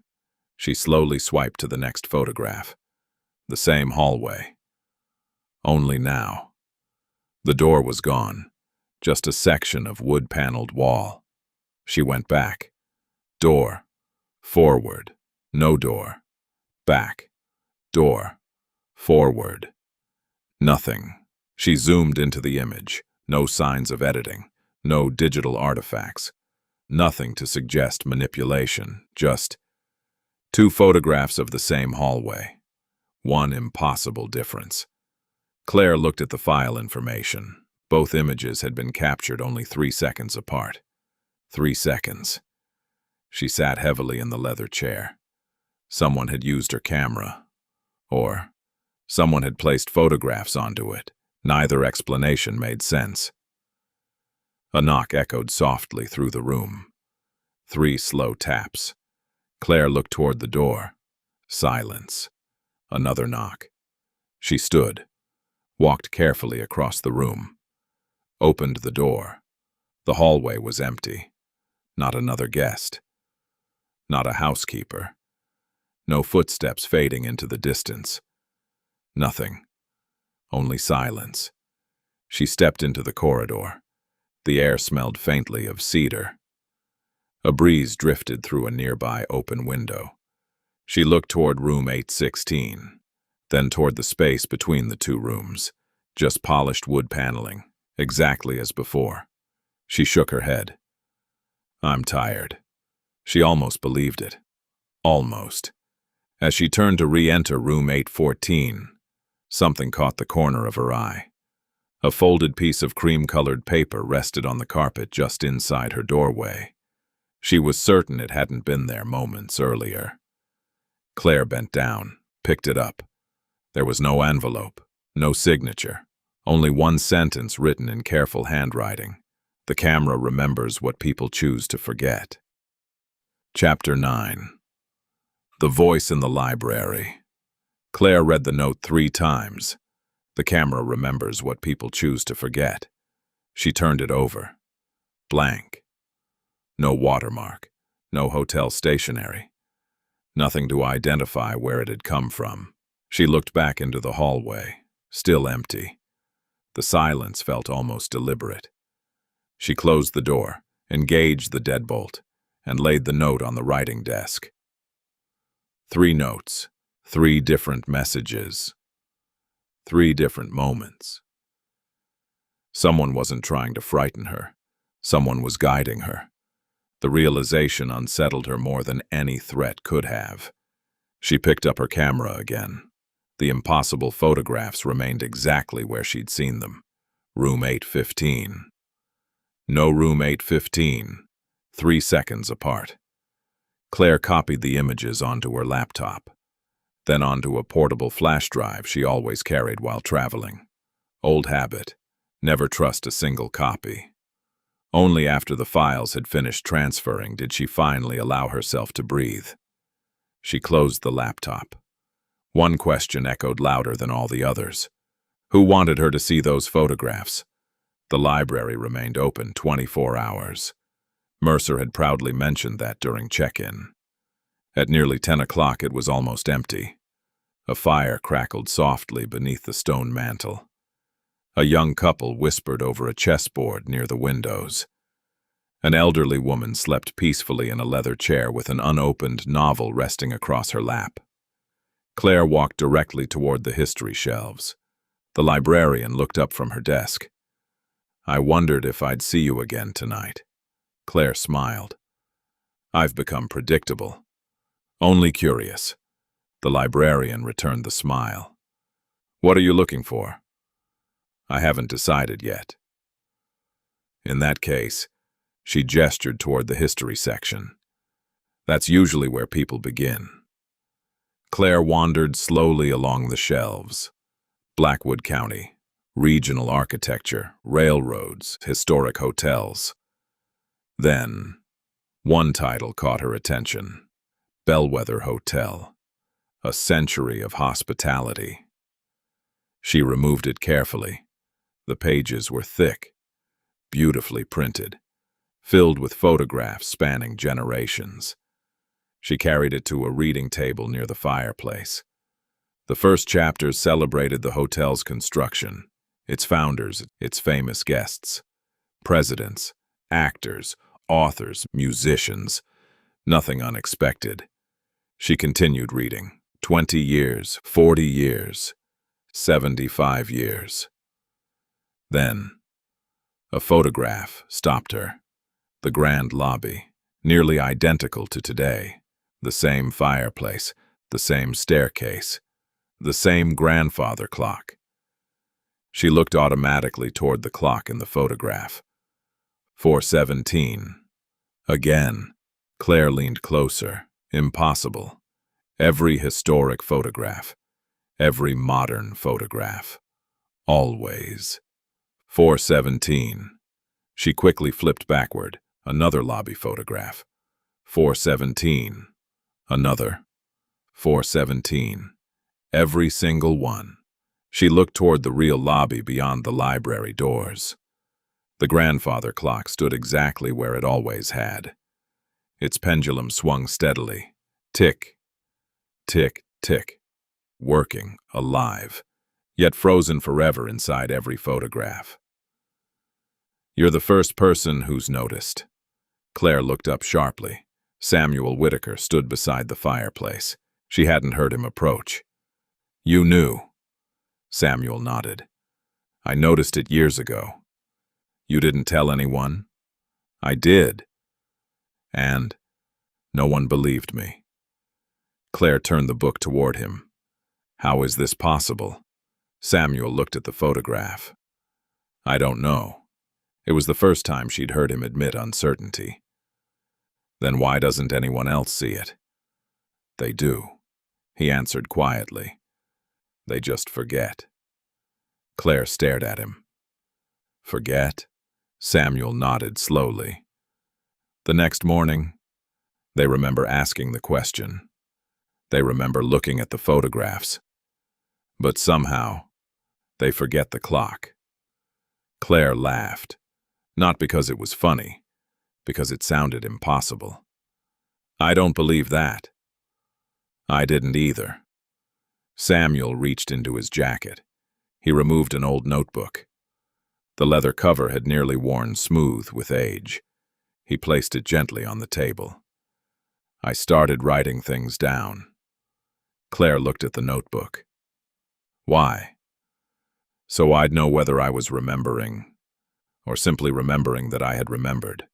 She frowned. "I don't understand." "You will." He slid the notebook toward her. Take it. I can't. I insist. Claire hesitated before accepting it. The first page contained only one sentence. If you stop writing, Bellweather starts writing for you. A cold silence settled between them. Samuel slowly stood. I've stayed too long. Claire looked up. Wait. I have another question. I know. He smiled sadly. You always will. He turned and disappeared into the maze of bookshelves. Claire hurried after him. One aisle, then another. Empty. No footsteps. No movement. Nothing. She walked to the end of the final aisle. The emergency exit remained locked. There was nowhere he could have gone. She returned slowly to the reading table. Samuel's notebook still rested exactly where he'd left it. She opened to the next page. The handwriting had changed. Newer ink. Different pen. Only one sentence filled the page. Claire, you're running out of time. She froze. Her name, written before she had ever opened the notebook. Outside the library, the grandfather clock began striking 11. Each deep chime echoed through Bellweather like a countdown. Claire closed the notebook. For the first time since arriving, she no longer felt like she was investigating Bellweather. She felt as though Bellweather had begun investigating her. Chapter 10. The Woman in Photograph 17. Claire didn't sleep. She tried. She turned off the bedside lamp, closed her eyes, listened to the quiet rhythm of Blackwood Lake beyond the windows. But every time she drifted toward sleep, she saw the notebook. Claire, you're running out of time. At 5:48, the first rays of dawn crept across the room.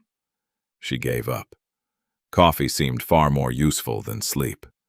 The lobby was nearly empty. Only a businessman reading the morning paper and an elderly couple sharing breakfast occupied the seating area. The grandfather clock stood exactly where it always had. Its pendulum swung steadily.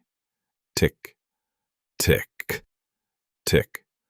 Claire walked directly to it. She circled it slowly. Beautiful walnut wood, brass weights, original face, nothing unusual. She knelt beside the cabinet. No hidden switches, no electrical wiring. Everything appeared authentic. You won't find it there. Claire looked up. Daniel Mercer stood several feet away carrying 2 cups of coffee. He handed one to her. Thank you. You've become interested in our clock. I've become interested in why every photograph shows the same time. Mercer glanced toward the clock. It has become something of a tradition. What has? People asking about it. Claire smiled. And the answer? Mercer took a slow sip of coffee. Sometimes, the answer matters less than the question. Claire laughed quietly. You're impossible. So I've been told. Before she could continue, another guest approached Mercer with a question about the morning ferry. He excused himself. Again. Always just before the conversation became important. Claire watched him disappear toward the front desk. She finished her coffee and decided to stop thinking like a guest. She needed to think like a filmmaker. Documentaries weren't built on assumptions. They were built on evidence. She returned to the library. The librarian greeted her warmly. Back already? I need every photograph you have of Bellweather. The librarian smiled. That's quite a request. I'll start with the oldest. For the next 2 hours, Claire worked methodically, photo after photo, album after album. She wasn't looking at the buildings, or the guests. Only the backgrounds, the walls, the windows, the clocks, the reflections. Anything that repeated. Anything that shouldn't. Most revealed nothing. Until Photograph 17. Claire almost turned the page, then stopped. The picture showed a charity banquet from the early 1980s. Nearly 200 guests filled the ballroom. Crystal chandeliers sparkled overhead. Servers carried silver trays through the crowd. Everyone smiled toward the camera. Everyone, except one woman. She stood near the ballroom entrance, not looking toward the center of the room, not smiling with the others. Her expression wasn't happy. It wasn't frightened. It was concerned. Claire leaned closer. Something about the woman's face felt strangely familiar. She couldn't place it. She turned the page. Photograph 18. Different year. Different event. Different crowd. The same woman. Standing farther back. Again. Not looking toward the center of the room. Claire frowned. She quickly flipped ahead. Photograph 22. There she was again. Photograph 31. Again. Photograph 45. Again. Claire's heartbeat quickened. The clothing changed. The hairstyles changed. The decades changed. The woman did not. She appeared no older, no younger. The same face, the same expression, the same posture. Always somewhere in the background, watching. Claire began pulling every album from the shelf. She worked faster now.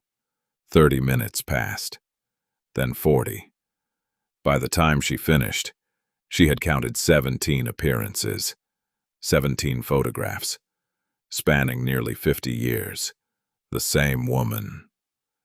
Exactly the same. Claire quickly photographed every page with her camera. Evidence, real evidence, not memory, not imagination. Footsteps approached behind her. The librarian. "You've found her." Claire slowly turned. "You know who she is?" The librarian looked down at the open album. "I know people eventually ask. Who is she?" "I don't know." Claire stared at her. "You've seen these photographs many times. And you never noticed?" The librarian smiled gently. "I notice her every time." Claire blinked. "You do?" The librarian nodded. "And every time, I forget to ask why she's there." Silence settled over the library. Claire looked back at photograph 17. The woman seemed almost alive. Watching. Waiting. Then. Claire noticed something she had missed. In every photograph, the woman wasn't looking at the other guests. She wasn't looking toward the celebration. Her eyes were fixed on the exact place where the photographer had been standing, as though she knew who was taking the picture. A cold realization settled over Claire. The woman wasn't posing. She was waiting for whoever stood behind the camera. Claire slowly lowered the album. "What if?" she whispered. "She wasn't looking at the photographer?" The librarian frowned. "What do you mean?" Claire looked toward the library windows. Her reflection stared back at her in the glass. "What if she was looking at me?" Chapter 11. The photograph that changed. Claire carried the albums to a quiet reading table beneath the library windows. Her pulse had finally begun to slow. There had to be an explanation. A daughter who resembled her mother. A granddaughter who inherited the same features. A coincidence. There was always an explanation. She opened photograph 17 again. The woman stood near the ballroom entrance. Dark, shoulder-length hair. A cream-colored dress. One hand resting lightly against the wooden doorframe. Claire zoomed in using her camera. The resolution softened. Not enough. She removed a small magnifying loupe from her camera bag. Every documentary filmmaker carried one. She placed it over the photograph. The details sharpened. Her breath caught. The woman wasn't looking toward the photographer. She was looking slightly above him, toward the balcony overlooking the ballroom. Claire lowered the loupe, then looked at the next photograph. Again. The woman's eyes pointed toward the balcony. Not the camera, not the guests. Always the balcony. She turned another page, the same. Another, the same. 17 photographs, one impossible woman. One identical gaze, toward the same place. Every single time. Claire closed the final album. This wasn't random. Someone had wanted that balcony documented. The question was, why? She left the reading room and climbed the staircase to the second-floor overlook. The balcony wrapped gracefully around the ballroom below. Morning staff prepared tables for that evening's dinner service. Fresh flowers arrived in silver vases. White linens were carefully straightened. Everything looked exactly as it should. Claire walked to the center railing. She looked down, then instinctively turned. The exact position from the photographs. The exact angle. She froze. From here, she could see the ballroom entrance, exactly where the woman had been standing. Claire slowly raised her camera. Click. She compared the image to photograph 17. Perfect alignment, the same perspective, the same sight line. She lowered the camera. Whatever the woman had been watching, she had been watching this balcony. A voice behind her interrupted the silence.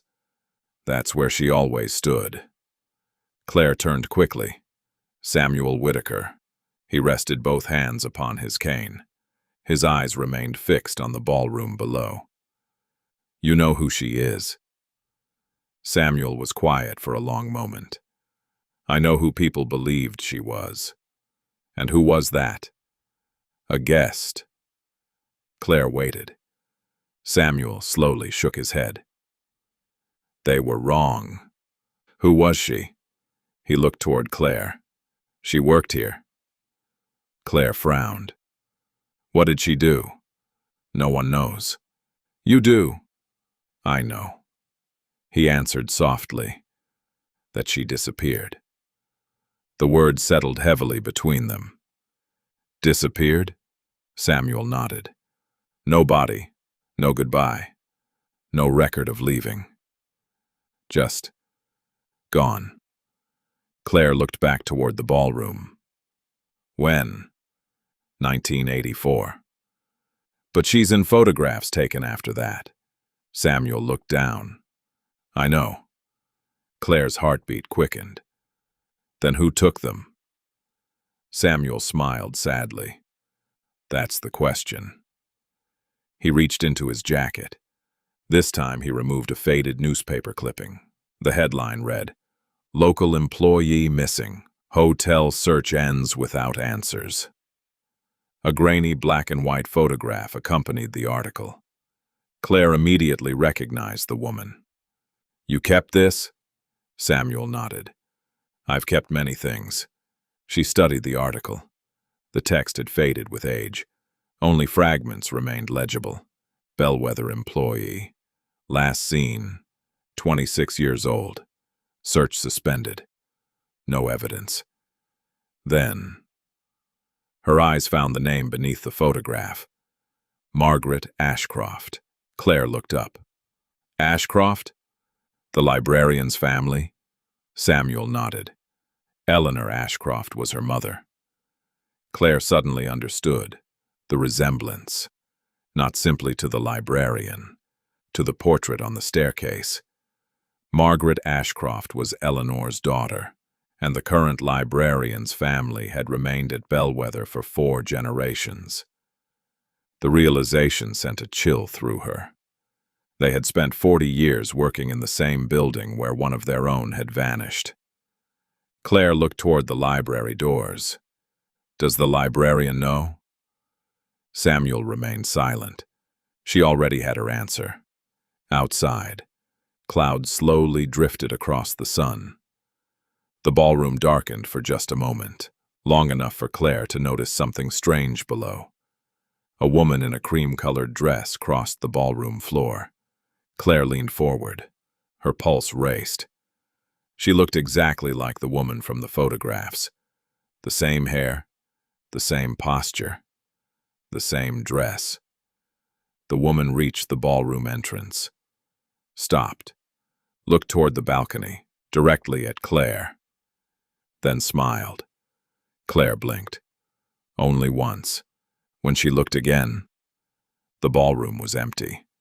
The staff continued arranging tables as though nothing had happened.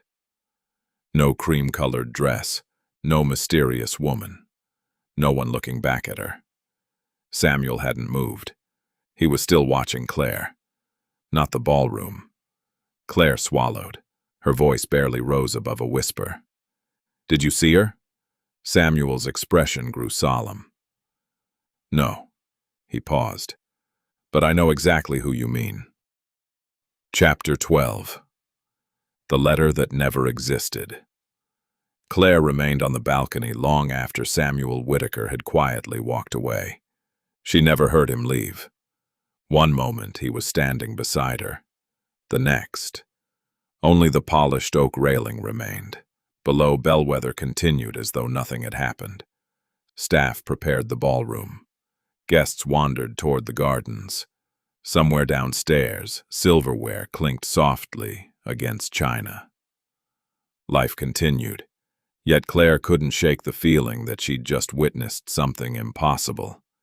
She looked down once more. The ballroom entrance stood empty. No woman. No cream-colored dress. No smile. Nothing. Had exhaustion finally caught up with her? She didn't believe it. Not yet. She returned to the library, carrying the newspaper clipping Samuel had allowed her to borrow. The librarian looked up immediately. "You found something." Claire placed the article on the desk. "I have a question." The librarian glanced down. The moment she saw the photograph, her smile faded. "You know her." The librarian remained silent. Claire waited. Finally. She nodded.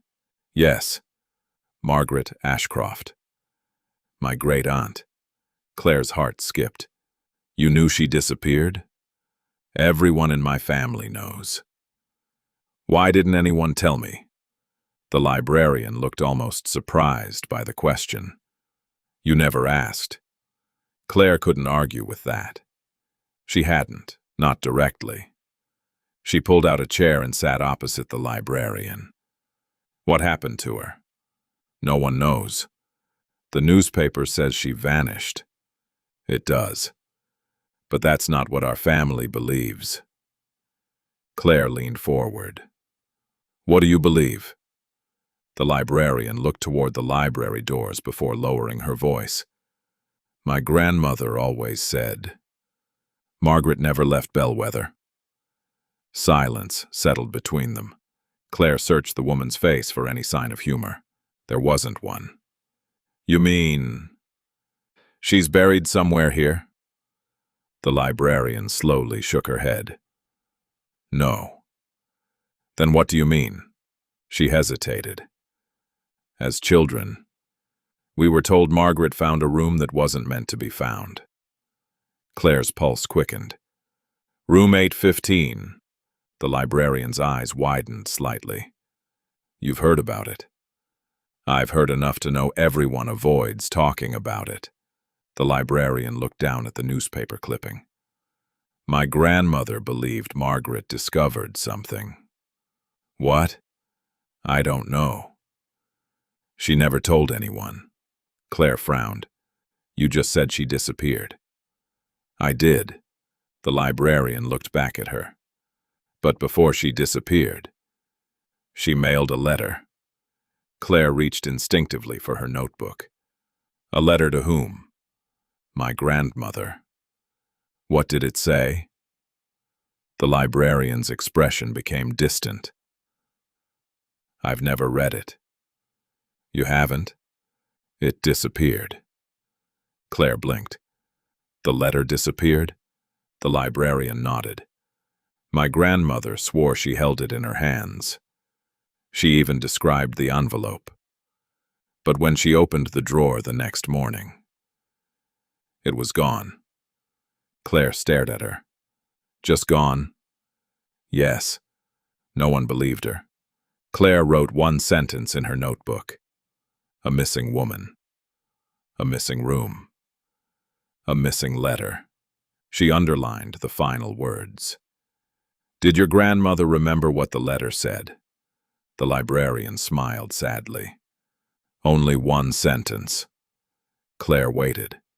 The librarian took a slow breath, then quietly recited the words from memory. If anyone asks, tell them the room remembers everything. Claire felt a chill move through her. The room remembers everything. It sounded strangely familiar, like the anonymous notes, like the journal, like the camera. Everything seemed connected by one impossible idea. Memory. The librarian reached beneath her desk. I wasn't going to show this to anyone. She placed a small leather envelope on the table. My grandmother kept this instead. Claire carefully opened it. Inside rested a brass hotel key. Old, worn smooth from years of use. A faded paper tag remained tied to the ring. The writing had nearly disappeared. Nearly. Claire tilted it toward the light. The faded ink became just clear enough to read. Her breath caught. This, she looked up, is the missing key. The librarian nodded. My grandmother found it the morning Margaret disappeared. Claire stared at the key lying in her palm. It felt heavier than the one in her own pocket. Older, colder, almost alive. Why didn't you give this to Daniel Mercer? The librarian looked toward the windows overlooking Blackwood Lake. My family stopped giving Bellweather things a very long time ago. Claire slowly closed her fingers around the key, for the first time. She wasn't holding evidence. She was holding history. Outside, clouds gathered once more over Blackwood Lake. The sunlight faded, far across the water. Thunder rolled softly over the hills. The storm was returning. And somewhere inside Bellweather, someone had just realized the missing key had been found. Chapter 13. The Hidden Blueprint. Thunder rolled across Blackwood Lake as Claire returned to room 814. Rain began falling before she reached her door. Within moments, the peaceful afternoon had surrendered to another storm. She closed the door behind her, locked it, then placed both brass keys on the writing desk. Her own key, room 814, and the older one, room 815. They looked almost identical. Only years of wear separated them. Claire photographed them from every angle before placing the older key into a padded camera pouch. Evidence. Always preserve the evidence. She sat beside the window and opened her notebook. The pages were beginning to fill. Room 815. The missing key. Margaret Ashcroft. The impossible photographs. The anonymous notes. The clock. Samuel Whitaker. One question remained untouched. Why me? The room fell silent except for the rain. Then, a gentle knock echoed at the door. 3 slow taps. Claire stood immediately. Who is it? No answer, only another 3 knocks. She crossed the room, opened the door. The hallway was empty. Again, she almost smiled, until she looked down. A narrow leather tube rested against the base of the door, the kind architects once used to carry blueprints. Claire picked it up. No name, no tag, no note. She carried it inside and carefully untied the leather cord. A single sheet of yellowed paper slid onto the desk. An architectural drawing. Bellweather Hotel. Original floor plan. Claire's eyes widened. The drawing was dated April 1907. 1 year before the hotel officially opened. She spread the blueprint across the desk. Every floor, every hallway, every staircase, every room. Her finger traced the 8th floor, room 812. There it was, clearly marked. Room 815 existed, not hidden, not crossed out, not revised. Built, exactly where it should have been. Claire leaned closer. Something else caught her attention. A narrow passage extended behind room 815, barely wider than a person. It connected to another room, smaller, windowless. Its label had faded with age. She retrieved her magnifying loupe. Most of the ink had disappeared, but not all. She slowly made out the handwritten words. Records Archive. Claire frowned. An archive? Why would a hotel need a hidden archive behind a guest room? Another handwritten notation appeared beside the passage. Private access only. Authorized personnel. She immediately reached for her phone and photographed every inch of the blueprint. Then she noticed something even stranger. Someone had written a sentence across the bottom margin. Not in ink, in pencil. Light enough to escape notice unless the page caught the light at just the right angle. She tilted the blueprint toward the lamp. The words slowly emerged. When the room disappears, follow the hallway. Claire stared at the sentence. It wasn't part of the architect's plans. Someone had added it years later. But who? A louder crash of thunder shook the windows. The lights flickered. Once. Twice. Then steadied. Claire folded the blueprint carefully. She had to show it to Daniel Mercer. If the original plans proved room 815 existed, his explanation wasn't merely incomplete. It was false. She grabbed her raincoat and hurried into the hallway. The elevator arrived almost immediately. The lobby was quieter than usual. Most guests had retreated indoors to escape the storm. Daniel Mercer stood near the fireplace, speaking with a maintenance supervisor. He noticed Claire approaching. "Ms. Monroe, I need to show you something." She unrolled the blueprint across the reception counter. Mercer's smile faded. Not dramatically, just enough for Claire to notice. He looked at the drawing for several long seconds. Without speaking, finally, he looked up. "Where did you find this?" "So it is real." Mercer didn't answer.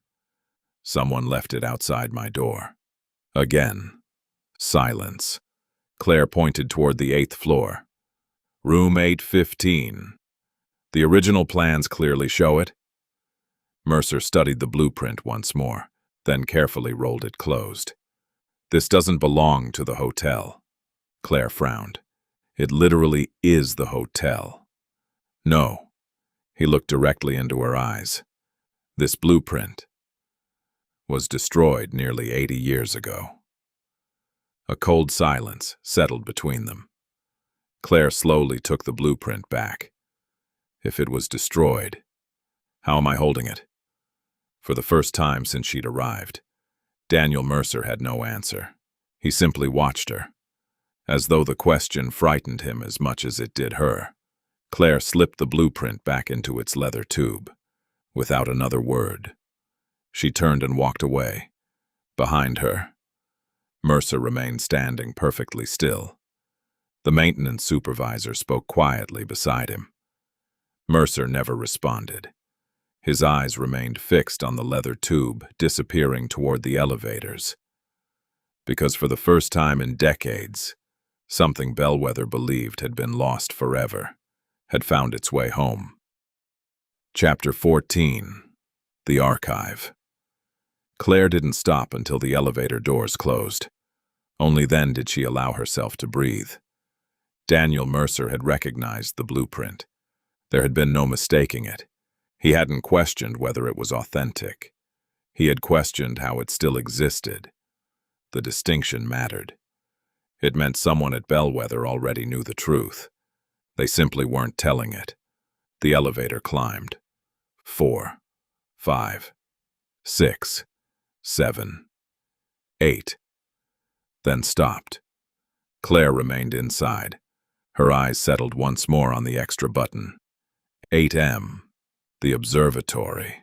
Without allowing herself time to reconsider, she pressed it. The elevator rose only a few feet before the doors opened. The observatory was empty. Rain streaked the tall windows overlooking Blackwood Lake.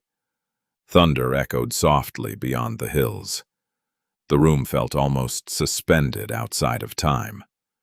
Claire carried the blueprint to the large oak table beneath the windows. She spread it open again. This time, she wasn't looking for room 815. She was looking for the hidden passage. Her finger traced the narrow corridor behind the missing room. Private access only. Records archive. She compared the blueprint to the evacuation map she had photographed the previous evening. Something immediately stood out. The hallway lengths didn't match. According to the blueprint, the corridor should have continued another 12 feet before reaching room 816. Instead, the modern floor plan ended early, as though someone had shortened the hallway. Claire returned to the 8th floor. She stepped into the corridor and studied the wall between rooms 814 and 816. Then she measured the distance using slow, deliberate steps. 1, 2, 3, 4, 5. She stopped exactly where the blueprint suggested the hidden passage should begin. Nothing. Only polished walnut paneling. She knocked gently against the wall. Solid. Another section. Solid. Then, a different sound. Not hollow. Not solid. Muted. As though another layer existed behind the wood. Claire knocked again. The sound repeated. She stepped back. There you are. She whispered the words without realizing it. Someone cleared their throat behind her. Claire turned sharply. The librarian stood several feet away, holding a stack of books. I thought I might find you here. Claire smiled. I was looking at the architecture. The librarian glanced toward the blueprint. Recognition crossed her face instantly. You found it. You've seen this before? She nodded slowly. When I was a little girl. My grandmother kept it hidden. Claire's pulse quickened. So you knew it existed. I knew it had existed. The librarian carefully shifted the books in her arms. My grandmother always said it was too dangerous to keep. Dangerous? It made people ask the wrong questions. Claire looked back toward the wall. Like where the hallway went, the librarian followed her gaze. For a long moment, she said nothing. Then quietly, it used to continue. Claire looked at her. What do you mean, used to? My grandmother remembered walking through it. Silence. Claire stared. That's impossible. I know. It doesn't exist. It doesn't now. The librarian folded her hands over the books. But she never changed her story. Claire looked down at the blueprint. Did she ever tell you what was in the archive? No. Only that employees weren't allowed inside. Who was? The librarian's answer came almost immediately. The owners. No one else? She hesitated. One other person. Who? Claire already knew the answer. Margaret Ashcroft, the missing employee, the woman from the photographs. Claire slowly rolled the blueprint closed. The day she disappeared. Was she working? The librarian nodded. She volunteered. For what? Inventory. Claire frowned. What kind of inventory? The librarian looked toward the rain-covered windows at the end of the corridor. My grandmother never knew. Another rumble of thunder shook the glass. The lights flickered. Only once, then stabilized. Claire slipped the blueprint back into its leather case. I think someone wants me to find that archive. The librarian's expression became serious. No, Claire frowned. I think, the librarian interrupted gently. They want you to remember it. The sentence settled heavily between them. Remember. Not find. Remember. Claire opened her mouth to respond.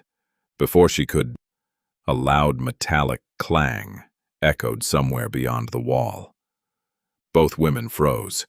It wasn't thunder. It had come from inside the building, from directly behind the paneling. Another sound followed, a slow scrape, as though something heavy had been dragged across a wooden floor. The librarian's face lost all color. She whispered only 2 words. It opened. Claire looked toward the wall. Neither woman moved. The corridor fell silent again. Then, almost too quietly to hear, 3 slow knocks echoed from the other side of the hidden passage. Knock, knock, knock. Chapter 15. The Passage. Neither Claire nor the librarian spoke. The 3 knocks echoed through the hidden wall, then stopped. The silence that followed felt heavier than the sound itself. Claire slowly stepped closer to the walnut paneling. The blueprint remained tucked beneath her arm. She placed one hand against the wall. Cold, smooth, solid. Nothing moved, nothing vibrated, nothing suggested another room existed beyond it. Yet both of them had heard the sound. I'm not imagining that, Claire whispered. The librarian answered without taking her eyes off the wall. No. Another few seconds passed. Nothing. Claire finally turned toward her. You said it opened. The librarian nodded. I've only heard that sound once before. When? I was 12. Claire waited. My grandmother pulled me away before I could see anything. What did she say? The librarian smiled sadly. She told me, some doors only open when they're remembered. Claire looked back at the blueprint. Remember. Samuel had used the same word. The anonymous notes. The journal. Now the librarian. Everyone kept speaking about memory. Not discovery. Not investigation. Memory. Claire suddenly asked, Has anyone ever searched behind this wall? The librarian hesitated. Officially? No. Unofficially? She looked down. My grandfather. Claire's curiosity sharpened. What happened? He measured. He counted. He even compared old blueprints. And he proved the hallway should be longer. Claire nodded. Exactly. He showed Daniel Mercer's father. What did he say? The librarian looked toward the rain. He said measurements aren't always the same as truth. Claire almost laughed. Instead, she frowned. What does that even mean? I don't know.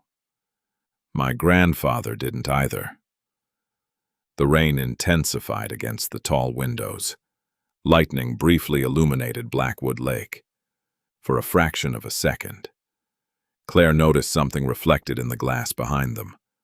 Another person, standing near the end of the corridor. She spun around. No one. Only polished walls and an empty hallway. The reflection disappeared. She said nothing. Perhaps it had been the lightning. Perhaps. The librarian gathered herself. You should leave. Claire looked surprised. Why? Because once people start hearing the knocks, they stop sleeping. Claire smiled politely. I'm sleeping just fine. The librarian's expression remained serious. My grandfather said that too. Claire studied her. What happened to him? He checked out. Relief crossed Claire's face. So he finally left. The librarian slowly shook her head. No. He checked out. The words landed strangely. Not left. Checked out. Claire opened her mouth, then closed it again. She wasn't sure she wanted clarification. The elevator chimed softly behind them. The doors opened. Daniel Mercer stepped into the corridor. His smile appeared immediately. I thought I might find both of you here. Neither woman answered. Mercer's eyes moved to the blueprint beneath Claire's arm. I see it's keeping you busy. Claire folded it closed. I have another question. I imagined you would. This passage, she pointed toward the wall. It existed. Yes, Mercer answered calmly. It did. Claire blinked. You admit that? I've never denied history. Then why was it sealed? Mercer looked toward the hidden wall. Because history isn't always meant to remain accessible. Claire frowned. That's not an answer. No. He smiled faintly. It's the only one I can give. Claire took a step closer. I heard someone knocking. I know. The reply came so quickly, she almost missed it. You know? Mercer nodded. The building settles during storms. The sound travels. Claire looked at the librarian. She remained silent. Claire looked back at Mercer. That's not what she thinks. Mercer glanced toward the librarian. For the briefest moment, an entire conversation seemed to pass between them without either speaking. Finally, Mercer looked back at Claire.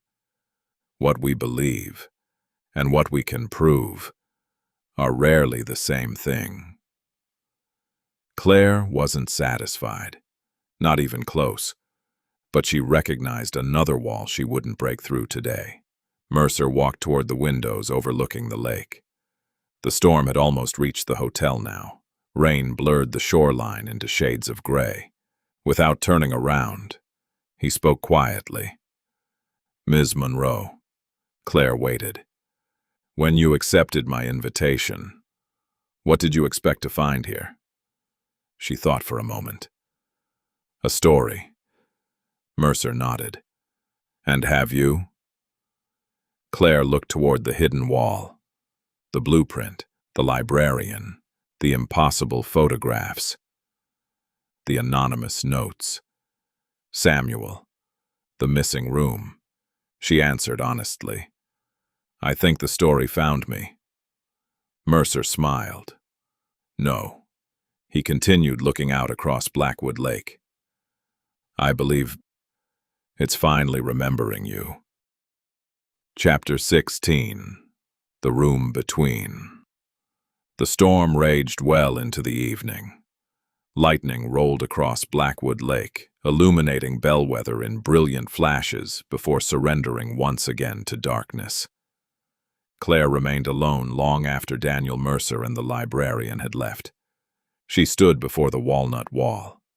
The blueprint rested open nearby. One detail refused to leave her mind. The hidden passage wasn't missing. It had been concealed. There was a difference. Someone had wanted people to forget it had ever existed. Claire placed both hands against the paneling. She closed her eyes. Slowly. She counted the doors in her mind. Room 812. Then she counted her steps exactly as the blueprint indicated. 14 from the elevator, 9 from the corner window, 6 to where the hidden corridor should begin. She stopped, opened her eyes. She was standing directly before the section of wall she'd examined earlier. She pressed gently. Nothing. She ran her fingertips along the wood, smooth, perfectly joined. No hinges, no visible seams, no hidden handle. She smiled to herself. If I were hiding a doorway, I'd make sure no one could see it. She stepped backward. Sometimes, The answer wasn't where you looked. It was where you stopped looking. She studied the wall from several different angles. The daylight had disappeared, leaving only the warm glow of antique wall sconces. One reflection caught her attention, not on the wall, but on the polished, hardwood floor. A faint line, barely visible, running parallel to the paneling. Claire crouched. She traced the line with one finger. It wasn't part of the flooring. It was a shadow. A perfectly straight shadow. She followed it to the far end of the wall. Another line crossed it, then another, a rectangle. Almost invisible. A hidden door. Her pulse quickened. She stood and pressed gently against the center. Nothing. She tried the edge. Nothing. Then, almost absent-mindedly, she slipped the old brass key for room 815 from her pocket. She held it beside the wood. Not because she expected it to fit, because she wanted to compare the age of the brass with the color of the paneling. As she moved the key closer, she heard it. A soft metallic click. So quiet she almost believed she'd imagined it. Claire froze. She slowly moved the key away. Silence. She brought it closer again. Click. This time, there was no mistake. The sound had come from inside the wall. Her heartbeat quickened. She looked around. No one. Only rain against the windows. She raised the key until it rested inches from the paneling. Another click. Then, something shifted. Not the wall, behind it, as though an old mechanism had awakened after decades of silence. Claire whispered to herself, "No." The panel moved. Barely. Just enough for a thin line of darkness to appear along one edge. She stared. It had opened. Not fully. Only an inch. The hidden door had recognized the key. Claire placed one hand against the edge and gently pulled. The wood resisted. Years of disuse held it in place. She pulled again. This time, the panel swung inward with a long, low groan. A rush of cold, stale air escaped from the darkness beyond. The smell wasn't unpleasant. Old cedar, dust, paper, time. Claire switched on the flashlight attached to her camera bag.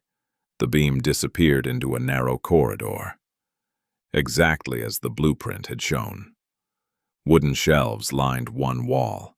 Most stood empty. The floorboards were coated in decades of undisturbed dust. No footprints, no recent movement, only silence. She stepped inside. The hidden door slowly drifted closed behind her. The sound echoed through the passage like the closing of a vault. Claire stopped walking. The flashlight trembled slightly in her hand. She looked back. The door had vanished. From inside, it looked exactly like the surrounding wall. No handle, no latch, no obvious way back. She took a slow breath. Stay calm. The corridor stretched perhaps 30 feet before ending at another heavy wooden door. Above it, a tarnished brass plaque remained barely readable beneath layers of dust. Records Archive. Authorized personnel only. Claire's pulse raced. She had found it. The archive Bellweather had tried to erase. She reached for the antique doorknob. It turned immediately. Unlocked. The hinges creaked softly as the door opened. Her flashlight swept across the darkness. Rows of filing cabinets, wooden shelves, leather-bound ledgers. Boxes stacked neatly from floor to ceiling. Nothing appeared disturbed. Nothing appeared abandoned. It looked waiting, as though someone had expected a visitor. A single oak desk stood in the center of the room. Resting upon it, perfectly centered, lay an old cassette recorder. Claire stopped. Beside it rested a single cassette tape. A small handwritten label had been carefully attached. Only 3 words appeared. For Claire. Only. Chapter 17. The Recording. Claire stood frozen in the doorway. The beam from her flashlight remained fixed on the cassette recorder. For Claire only. The words were unmistakable, not faded, not old. Fresh black ink. As though the label had been written only hours earlier. She slowly entered the archive. Every footstep stirred decades of settled dust. The room stretched farther than she expected. Shelves disappeared into the darkness beyond her flashlight. Thousands of files, hundreds of leather-bound ledgers, metal cabinets labeled by year. Claire stopped. The year Margaret Ashcroft disappeared. She forced herself not to look. Not yet. The recorder came first. She reached the oak desk. The cassette recorder was pristine. No dust, no rust. Someone had cared for it. Recently, she looked around the room. Nothing moved. Nothing breathed. Only silence. Claire carefully picked up the cassette. The reverse side carried another handwritten sentence. "Play this alone." She almost laughed.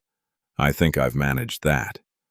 She turned the cassette over, inserted it into the recorder. Her finger hovered over the play button.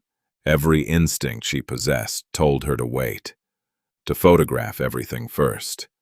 She photographed the recorder, the tape, the desk, the room, the shelves. Only then did she press play. The wheels began turning. Static filled the room. Several long seconds passed. Then a woman spoke. Her voice was calm, measured, almost gentle. "If you're hearing this, you opened the archive." Claire remained perfectly still. "I hoped it would never happen. But I knew. One day, someone would remember where the door was." The voice paused. "My name is Margaret Ashcroft." Claire's heartbeat thundered in her ears. "I don't know how much time has passed. I don't know whether Bellweather is still standing. If it is, then it has continued doing exactly what it was built to do." Another pause. "Protect the room." Claire leaned closer. "The people who own Bellweather will tell you the room never existed. They're lying. The people who work here will tell you they don't remember. They're telling the truth." Claire frowned. What did that mean? Margaret continued. "The room doesn't erase people. It erases certainty. The longer you stay, the harder it becomes to separate memory from remembering." Claire instinctively looked toward the notebook resting in her shoulder bag. Suddenly, she understood why Samuel wrote everything down. The tape crackled. Margaret's breathing became slightly uneven. "I made a mistake. I thought the room contained answers. It doesn't. It contains choices." Thunder echoed faintly outside. The recording continued. "If you're Claire, I'm sorry." Claire's blood ran cold. Her own name. Again. Spoken by a woman who disappeared decades before Claire was ever invited to Bellweather. She whispered, "How do you know me?" The recorder answered only with static. Then Margaret spoke again. "I wanted to believe I could stop this. I couldn't. But maybe. You still can." The tape clicked. Silence. Claire waited. Nothing. The recording had ended. She stared at the recorder. Questions flooded her mind faster than she could process them. How did Margaret know her name? Who had placed the tape here? Why had it been waiting? She ejected the cassette carefully and slipped it into a padded case. Evidence. Never leave evidence behind. Only then did she turn toward the filing cabinets. The drawer opened with surprising ease. Hundreds of employee files. Perfectly organized. She found Margaret Ashcroft almost immediately. The folder was unusually thin. Inside, only 3 documents remained: her employment application, a payroll record, and a single incident report. Claire unfolded it carefully. The report contained only 4 typed lines. Employee, Margaret Ashcroft. Date, October 14th, 1984. Incident, unauthorized entry into room 815. Status pending, nothing else. No investigator's signature, no resolution, no follow-up, no explanation. Only pending. Claire frowned. Pending? For 42 years? She turned the page over, blank. She searched the folder again. Nothing. Someone had removed everything else. She gently closed the file. Then, something caught the edge of her flashlight. A second folder lay beneath the first. There was no label on its tab, only a single handwritten word: Monroe. Claire's hands stopped moving. Slowly, she lifted the folder. Her own last name, written in fresh black ink. She swallowed hard. The folder hadn't been here for decades. Someone had placed it here, expecting her to find it. Chapter 18. The Monroe File. Claire stared at the folder. Monroe. The handwriting matched the label on the cassette. The same careful strokes. The same black ink. Someone hadn't simply expected her arrival. Someone had prepared for it. She looked around the archive once more. Silence. No footsteps, no voices. Only the faint sound of rain somewhere beyond the hidden walls. She slowly opened the folder. The first page was blank. Not empty. Blank. Heavy cream paper with no printing whatsoever. She turned it over. Another blank page, then another. 5 pages. 6. Nothing. Claire frowned. This can't be right. She held one page beneath the flashlight. No watermark, no hidden writing. Just paper. She closed the folder. Something inside shifted. A folded envelope slid from the back cover and landed softly on the oak desk.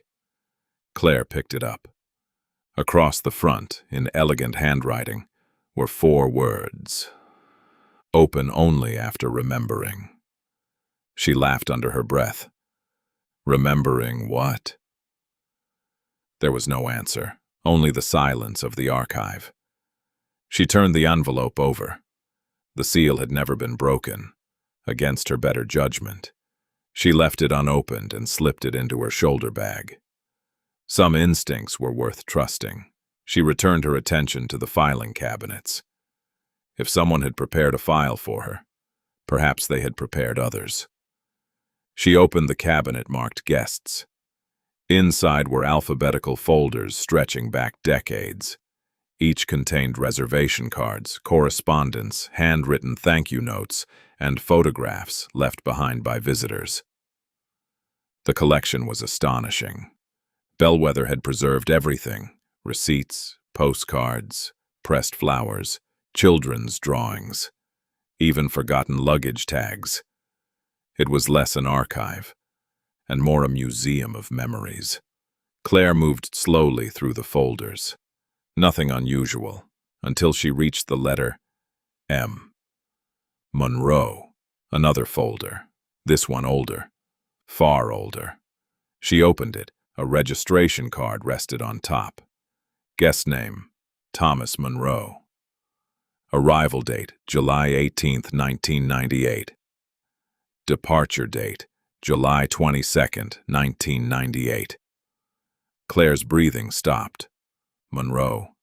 Her father. She stared at the signature. There was no mistaking it. The looping T, the sharp angle beneath the final E. She had seen that signature on birthday cards throughout her childhood.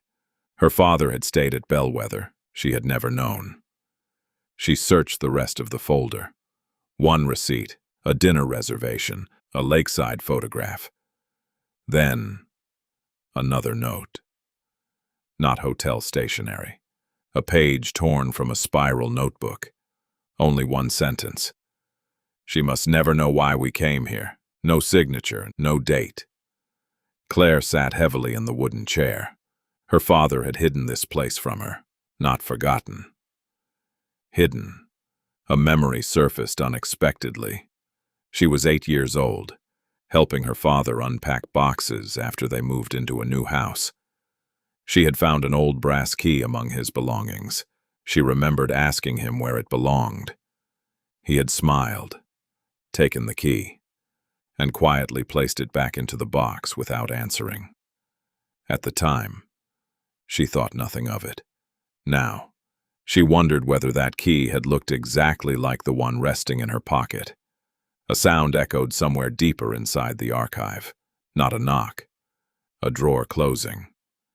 Claire stood immediately. "Hello?" No answer. She switched off her flashlight. The room fell into darkness. She listened. Silence. Then, soft footsteps. Slow. Measured. Walking somewhere beyond the shelves. She switched the flashlight back on. The beam swept across rows of cabinets. Nothing. She moved carefully between them. Left. Then right. The footsteps stopped. She rounded the final row. Empty. No doors and no windows. No one. Only one cabinet stood slightly open. She was certain it had been closed moments earlier. Claire approached cautiously. The label read, "Personal Effects." She opened the drawer completely. Inside were neatly arranged boxes. Each carried a guest's name. Wallets, watches, letters, wedding rings, objects forgotten over the decades. One box sat alone at the front. No dust, no label. She lifted the lid. Inside rested a silver pocket watch. Its cover was engraved with a single letter, M. Claire carefully opened it. The hands weren't moving. They had stopped permanently. At exactly 4:17, she stared at the watch. The same impossible time. The same impossible pattern. As she turned it over, an inscription caught the flashlight. It had been engraved by hand. For Thomas. So you'll always remember. Claire's heart pounded. Her father hadn't simply visited Bellweather. Someone here had known him. Very well. Chapter 19. Thomas Monroe. Claire remained motionless. The silver pocket watch rested in her palm. Her father's name. His initial. The engraving. Nothing about it could be coincidence. She looked again. The inscription was unmistakable. For Thomas. So you'll always remember. Her hands trembled. She carefully placed the watch back into its box. Questions raced through her mind. Why had her father come to Bellweather? Who had given him the watch? Why had he never spoken about this place? Most importantly, what had he needed to remember? Claire searched the remaining drawer. No additional documents, no photographs, no explanation, only the empty box. She closed the drawer. The archive suddenly felt much smaller than before. Not because the room had changed, because it had become personal.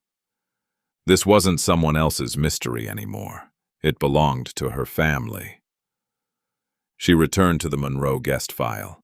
The registration card listed only one guest, Thomas Monroe. No spouse, no children, traveling alone.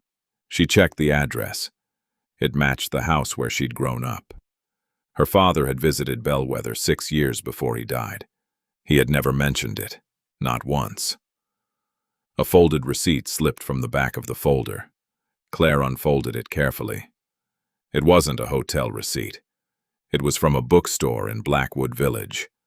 Only one item had been purchased. Leather journal. Claire immediately thought of Samuel. His notebook. His habit of writing everything down. Had her father done the same? If he had, where was the journal now? She searched the folder again. Nothing. Only the registration card, the receipt, the handwritten note. She gently returned everything to its place. A voice echoed softly through the archive. "You found him." Claire turned sharply. Samuel Whitaker stood in the doorway. He looked almost relieved. "You knew my father." It wasn't a question. Samuel nodded. "Yes." Claire took a slow step toward him. "How?" "We met here." "When?" "The summer of 1998. Claire felt her throat tighten. "Why didn't you tell me?"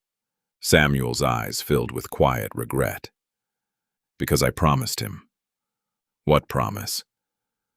"That if you ever came here, I'd let Bellweather tell you first." Claire looked away. She wasn't sure whether she was angry or grateful. "My father never told me he came here." "I know." "Why?" Samuel sighed. "Because he hoped you'd never need to." The answer only created more questions. Claire walked closer. "What happened?" Samuel looked toward the filing cabinets. He arrived believing he was researching a local legend. And he left believing legends sometimes begin as facts. Claire waited. Samuel continued. "Your father spent 4 days inside Bellweather. He asked the same questions you're asking. He found the same clues, the same photographs, the same missing room." Claire whispered, "Did he find the archive?" Samuel didn't answer immediately. Finally, "Yes." Claire's heartbeat quickened. "Did he open the Monroe file?" "No. There wasn't one."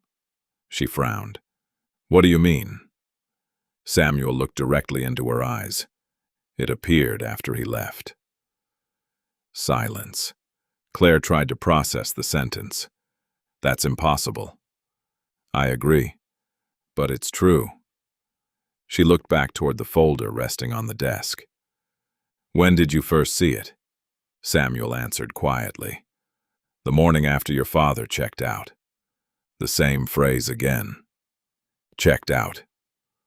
Not left, not departed. Checked out. Claire folded her arms. "Everyone keeps saying that." "What?" "Checked out." Samuel smiled faintly. "Because that's what Bellweather has always called it." "What does it mean?" His smile disappeared. "It means someone leaves." "Without leaving everything behind." Claire stared at him. "I don't understand." "I know."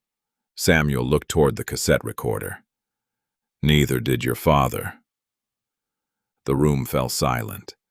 Then Samuel reached into his coat pocket. He removed a small brass object wrapped in a handkerchief. He carefully unfolded the cloth. Inside rested an old hotel room key. Claire frowned. Another key. Its paper tag had yellowed with age. She leaned closer. "Room 407. Samuel placed it gently on the desk. "This was your father's room." Claire looked from the key to Samuel. "He stayed in room 407? Samuel nodded. "He asked me to keep it." "For 28 years. Claire swallowed. "Why?" Samuel's answer came almost as a whisper. He said, "One day my daughter will come looking for answers." Claire felt tears threaten for the first time since arriving at Bellweather. Her father had known, not everything, but enough. Enough to leave something behind. Enough to prepare.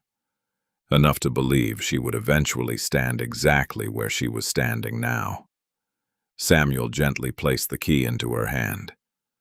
"It belongs to you now." Claire closed her fingers around it. The brass was warm, as though someone else had been holding it only moments before. She looked back at Samuel. One question remained. What happened to my father after he left Bellweather? Samuel's expression became distant. He looked toward the hidden doorway leading back to the hotel. When he finally answered, his voice carried more sadness than Claire had ever heard. "He remembered. just not enough. Chapter 20. Room 407. Claire stood alone in the archive long after Samuel Whitaker quietly disappeared. The brass key to room 407 rested in her hand. She turned it over slowly. Years of use had worn its edges smooth. Unlike the key to room 815, this one felt ordinary, real. A room her father had actually occupied. She slipped it carefully into her jacket pocket. Then she looked back toward the Monroe file. For several long moments, she considered taking it. Instead, she photographed every page, every receipt, every note, every signature. She returned each document exactly as she had found it. Evidence should never be disturbed unless absolutely necessary. She switched off the flashlight. The archive disappeared into darkness. Then she carefully retraced her steps toward the hidden doorway. The panel opened with surprising ease from the inside, as though it had been waiting for her return. She stepped back into the hotel. The storm had passed. Moonlight poured through the tall windows overlooking Blackwood Lake. Everything appeared peaceful again. Too peaceful. Claire quietly closed the hidden door. It disappeared seamlessly into the wall. Anyone passing by would never know it existed. She looked toward the elevator. Instead of returning to room 814, she pressed another button. 4th floor, the elevator descended smoothly. When the doors opened, she stepped into a hallway, unlike the others. The carpet was darker, the lighting softer. Portraits lined the walls instead of photographs. Each painting depicted Bellweather throughout different eras, founders, architects, and employees. The atmosphere felt older, more formal. Claire walked slowly until she found it. Room 407. She stopped. The brass numbers gleamed beneath a wall sconce, exactly as they must have when her father stood here 28 years earlier. She removed his key. For a moment, she hesitated. Had dozens of guests slept here since? Had the room changed? Or had Bellweather somehow preserved something her father had left behind? She inserted the key. It turned effortlessly. The door unlocked. Claire stepped inside. The room looked almost identical to her own. The same fireplace, the same lake view, the same oak furniture. Only one difference stood out immediately. On the writing desk rested a leather journal. Waiting. Her breath caught. The cover carried no dust. Someone had placed it there recently. She approached carefully. Embossed in gold across the front were 2 initials, TM. Claire slowly opened the journal. The first several pages contained her father's handwriting. She recognized it instantly. Neat, precise, every entry dated, every observation carefully recorded. July 18th. The hotel feels unusually familiar. I cannot explain why. July 19th. Everyone answers questions indirectly. No one appears dishonest. Only careful. July 20th.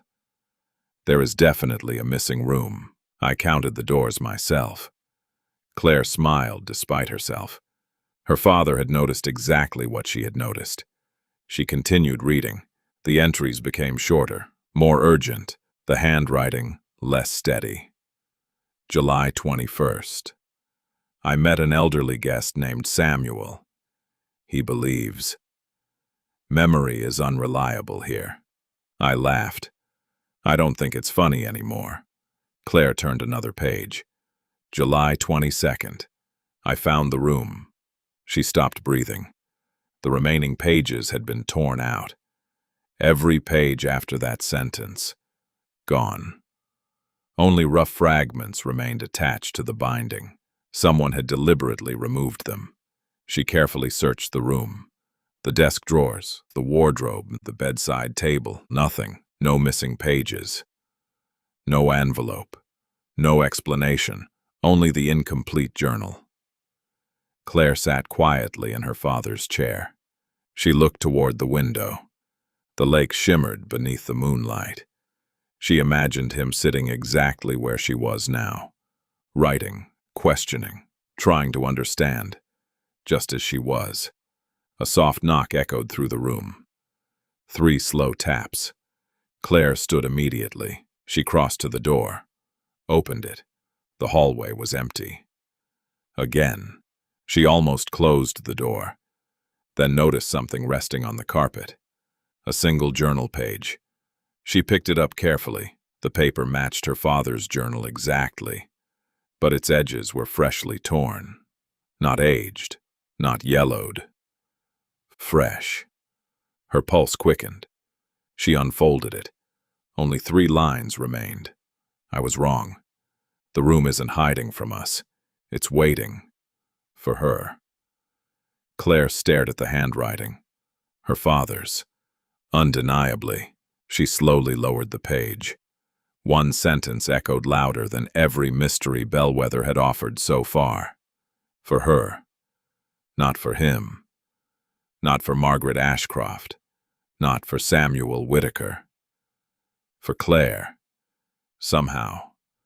28 years before she arrived. Her father had already known. Bellweather was waiting for his daughter. Chapter 21.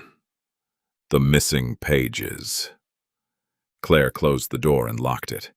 The torn journal page remained in her hand. She read it again. I was wrong. The room isn't hiding from us. It's waiting. For her. She laid the page beside the journal on the writing desk. The tier matched perfectly. Someone hadn't copied the page. Someone had removed it from the journal and returned it tonight. Impossible, unless someone had been inside room 407 after her father, or someone had entered while she was standing in the hallway. Claire immediately searched the room again, this time more carefully. She checked beneath the mattress, inside the wardrobe, behind every framed painting. Nothing. She knelt beside the fireplace. The stone hearth appeared original. One loose brick caught her attention. She pressed it. Nothing happened. She smiled to herself. You're seeing mysteries everywhere. Still. She reached into the firebox. The ash was clean. Far too clean. Almost as though the fireplace hadn't been used in years. She stood and crossed to the writing desk once more. The journal called to her. Not because of what remained, because of what was missing. She photographed every torn edge, every fragment. Sometimes missing pages revealed more than complete ones. As she packed away the journal, something slipped from inside the back cover. A folded hotel brochure, old, yellowed, printed sometime in the late 1990s. Claire unfolded it.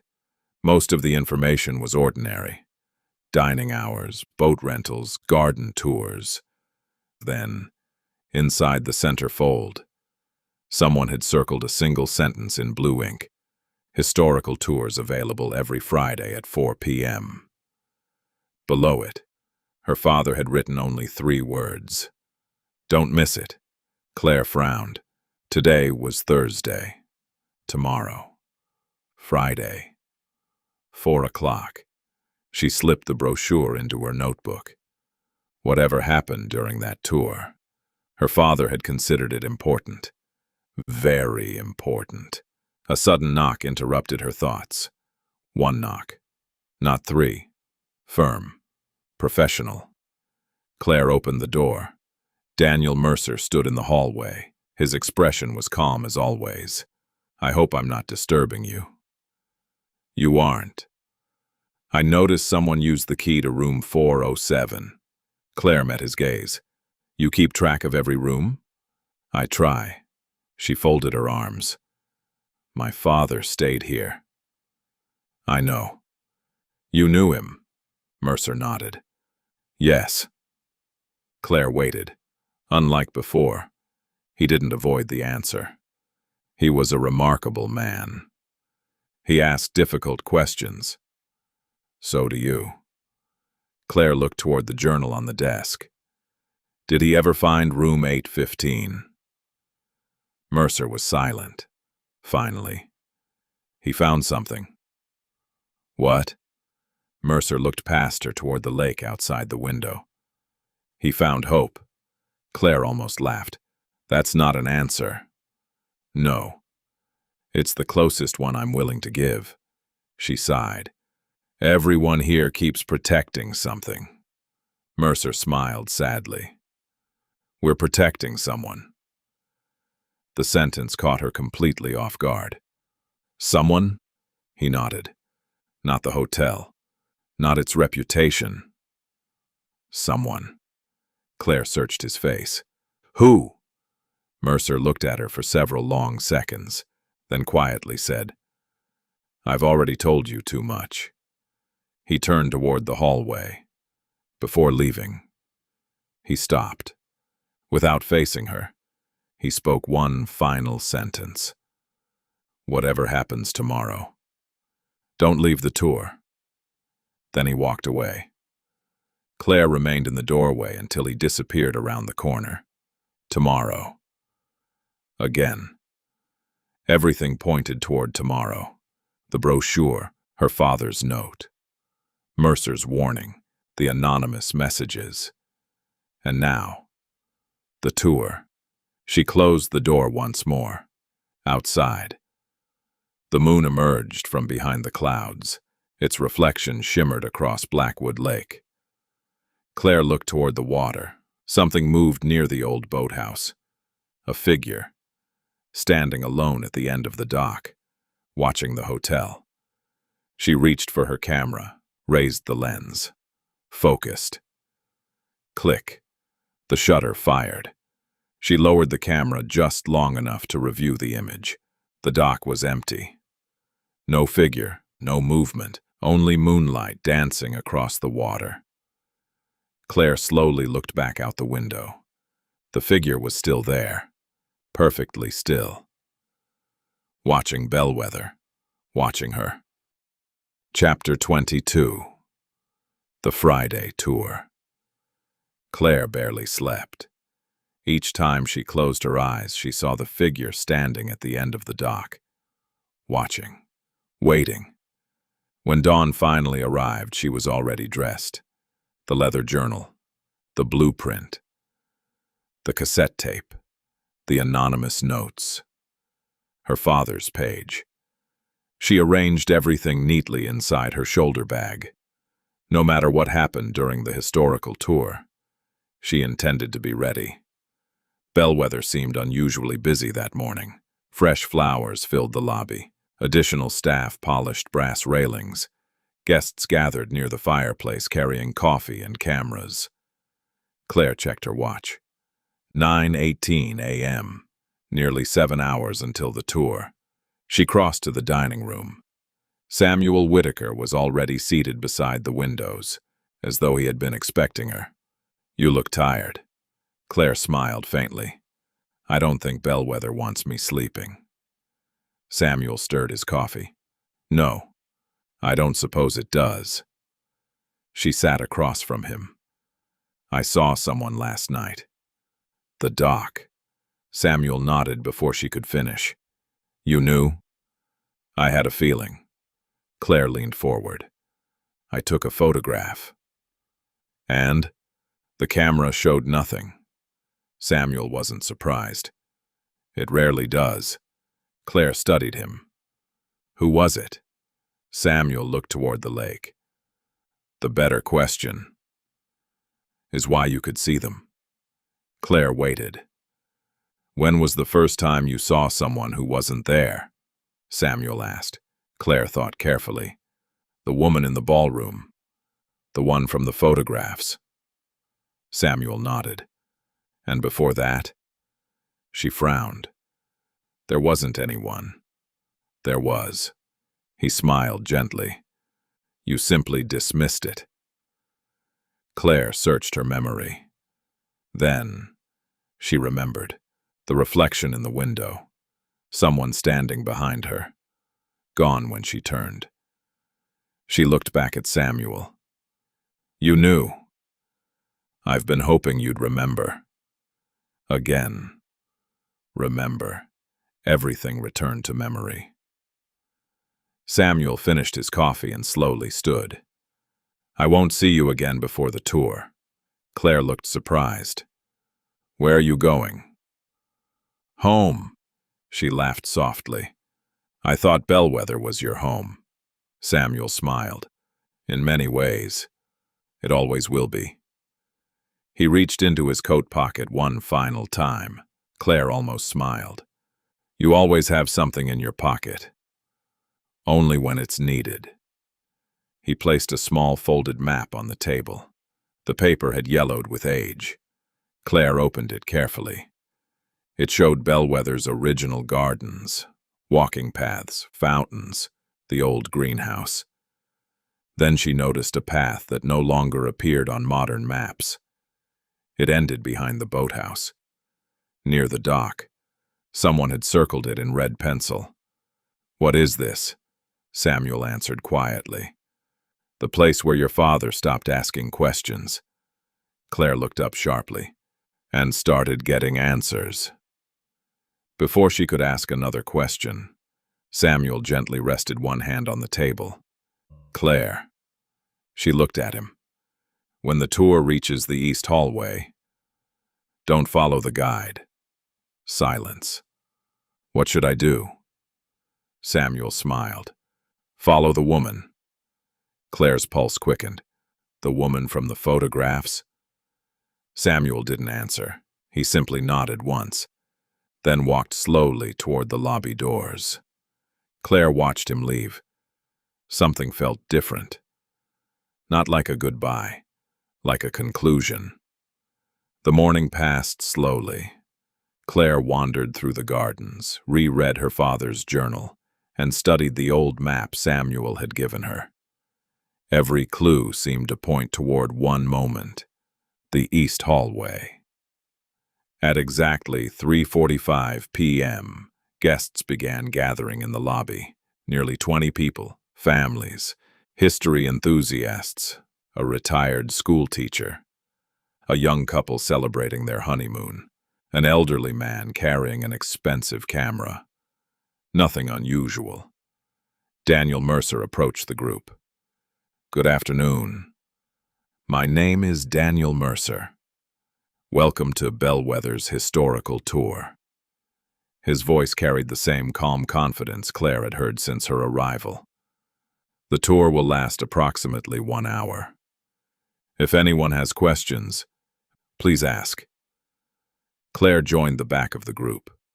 Mercer's eyes briefly met hers, only for a second. Then he looked away. The tour began. They moved through the grand staircase, the ballroom, the original dining hall. Mercer spoke effortlessly about architecture, famous guests, and restorations completed over the decades. Everything matched the books Claire had read. Nothing hinted at hidden passages, missing rooms, or forgotten employees. 20 minutes later, the group reached the second floor. Claire checked her watch. 3:58. Almost 4. Mercer smiled toward the guests. This wing contains some of Bellweather's oldest portraits.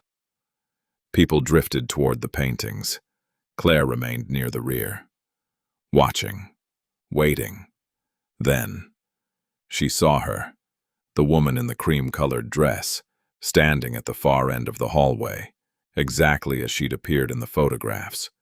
Margaret Ashcroft.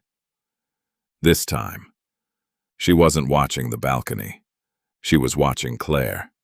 The woman smiled gently, then turned the corner. Without thinking, Claire stepped away from the tour. She followed. Mercer's voice continued behind her. None of the other guests seemed to notice she had left. She rounded the corner. The hallway was empty. No Margaret. Only a narrow service corridor she had never seen before. At the end, a single door stood slightly open. Soft afternoon light spilled through the opening. Claire approached slowly. As she reached the doorway, she noticed the brass room number. For the first time, the room wasn't missing. It was waiting. The door slowly opened another inch, as though someone inside had heard her arrive. Chapter 23. Room 815. Claire stood motionless. The brass numbers reflected the afternoon sunlight. There was no doubt, no illusion, no missing wall, no hidden panel. Only a door that had never been there before. Behind her, the distant voice of Daniel Mercer continued leading the historical tour. His words echoed faintly through the hotel, far enough away that Claire could no longer distinguish the sentences, only the rhythm. She slowly reached toward the doorknob. It felt warm, not from sunlight, as though someone had been holding it moments earlier. She hesitated. Every instinct told her to call Mercer, to find Samuel, to bring someone with her. Instead, she remembered the cassette. Play this alone. She turned the knob. The door opened without resistance. A soft scent of cedar drifted into the hallway. Claire stepped inside. The room was unlike any other guest room she had seen. No bed, no television, no luggage rack. Instead, it resembled a private sitting room frozen in another era. A fireplace, 2 leather chairs, a grandfather clock, an antique writing desk, floor-to-ceiling bookshelves, heavy curtains partially covering windows overlooking Blackwood Lake. Nothing appeared abandoned, nothing appeared neglected. It looked occupied. On the desk rested a single framed photograph. Claire approached carefully. The picture showed a family standing on Bellweather's front steps. A man, a woman, a little girl. She froze. The little girl was her, no older than 6. She looked at the adults, her parents. The photograph slipped from her hands onto the carpet. No. She whispered the word. Her family had never visited Bellweather. They had gone to Florida every summer. She remembered, didn't she? She picked up the photograph again. The date engraved on the frame read, July 20th, 1998. The same week her father had stayed in room 407. Claire stared at the smiling faces. She remembered the beach. She remembered seashells. She remembered the ocean. Didn't she? A dull ache spread across her forehead. Fragments of memory flashed through her mind. A lighthouse. Rain. Her father carrying her through a hotel lobby. Someone laughing. The sound of a grandfather clock. The memories collided, contradicted one another. She gripped the edge of the desk. What's happening? A familiar voice answered softly behind her. You're remembering. Claire turned. Margaret Ashcroft stood quietly near the fireplace, the cream-colored dress, the same calm expression. Exactly as she had appeared in every photograph. Claire couldn't move. You? Margaret smiled gently. I know. You have many questions. Claire struggled to speak. You disappeared. No, Margaret answered calmly. I stayed. Silence filled the room. You've been here? All these years? Margaret slowly shook her head. No, not the way you think. Claire's thoughts raced. Who are you? Margaret looked around room 815. I was the last person who believed this room could be controlled. What is this place? Margaret's smile faded. This room isn't part of Bellweather. Claire frowned. What does that mean? It was here before Bellweather. The answer made no sense. The hotel was built in 1908. Yes. Margaret looked toward the windows. This room wasn't. Claire stared at her. I don't understand. You will. Margaret walked toward the grandfather clock standing beside the fireplace. Unlike every other clock Claire had seen, this one wasn't stopped at 4:17. It showed the correct time. 4:06. Margaret rested one hand against the polished wood. "This is the only clock in Bellweather that tells the truth." Claire looked at the hands, then back at Margaret. "What truth?" Margaret answered quietly. "The time you have left." Claire felt her heartbeat quicken. "What are you talking about?" Margaret looked directly into her eyes. "When this clock reaches 4:17, Bellweather will ask you the same question it asked your father." Silence. "What question?" Margaret's expression filled with sadness. "The one he couldn't answer." Claire stepped closer. "What happened to him?" Margaret closed her eyes. "For 28 years.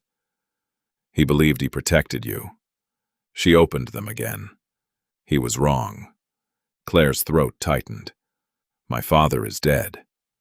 "Yes," Margaret nodded gently. "But not because he left Bellweather."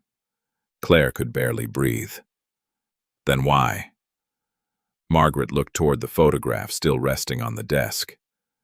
"Because he remembered." The grandfather clock ticked quietly behind them. Claire looked at its face. The minute hand moved, almost imperceptibly. 1 minute closer. 4:07. Margaret took a slow step backward. Her outline seemed to soften in the fading afternoon light. "You don't have much time." Claire reached toward her. "Wait. What am I supposed to do?" Margaret smiled one final time. "The opposite of what your father did." And then, without a sound, she was gone, not fading, not disappearing. Simply gone. Claire stood alone in room 815. The photograph of her family rested on the desk. The grandfather clock continued ticking, and for the first time, Bellweather had stopped asking questions.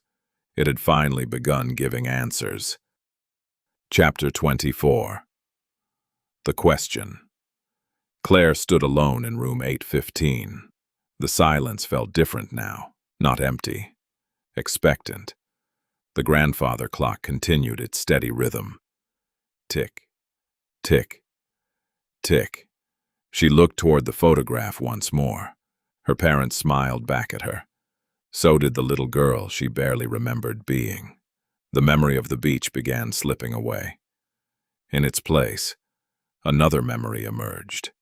A rainy afternoon. Her father's hand wrapped around hers. A hotel lobby, crystal chandeliers, the smell of cedar, a brass room key. She closed her eyes. No. She whispered the word. Not because she feared remembering, because she realized she already had. Bellweather. She had been here, as a child. A sharp pain pulsed behind her eyes. More memories surfaced, running through the gardens, her mother laughing beside the lake, her father lifting her onto his shoulders beneath the grand staircase. Then, voices, raised, urgent, her father arguing with someone, a woman in a cream-colored dress. Margaret. She knelt beside Claire, holding both of her shoulders. "You must promise me something." Claire heard her younger voice. "I promise." The memory shattered. Claire opened her eyes. Her breathing had quickened. The clock now read 4:11. 6 minutes. She searched the room. There had to be something, anything. A diary, a letter, another recording, the writing desk. She pulled open every drawer, empty. The bookshelves, every volume contained only blank pages. The fireplace, cold, unused. Nothing. Then, she noticed something she had overlooked. The framed family photograph. The back of the frame seemed unusually thick. She carefully removed it from the desk. A small brass latch held the backing in place. She released it. Inside, folded neatly beneath the photograph, rested a sealed letter. Across the front, in her father's handwriting, were 7 words. To Claire. When you finally remember. Her hands trembled as she opened it. The paper had yellowed with age. The ink had not. My sweet Claire, if you're reading this, then Bellweather has finally returned what I hoped it never would. Your memories. If that has happened, it also means the room has found you. I tried to stop it. Margaret tried before me. Others tried before her. We all failed.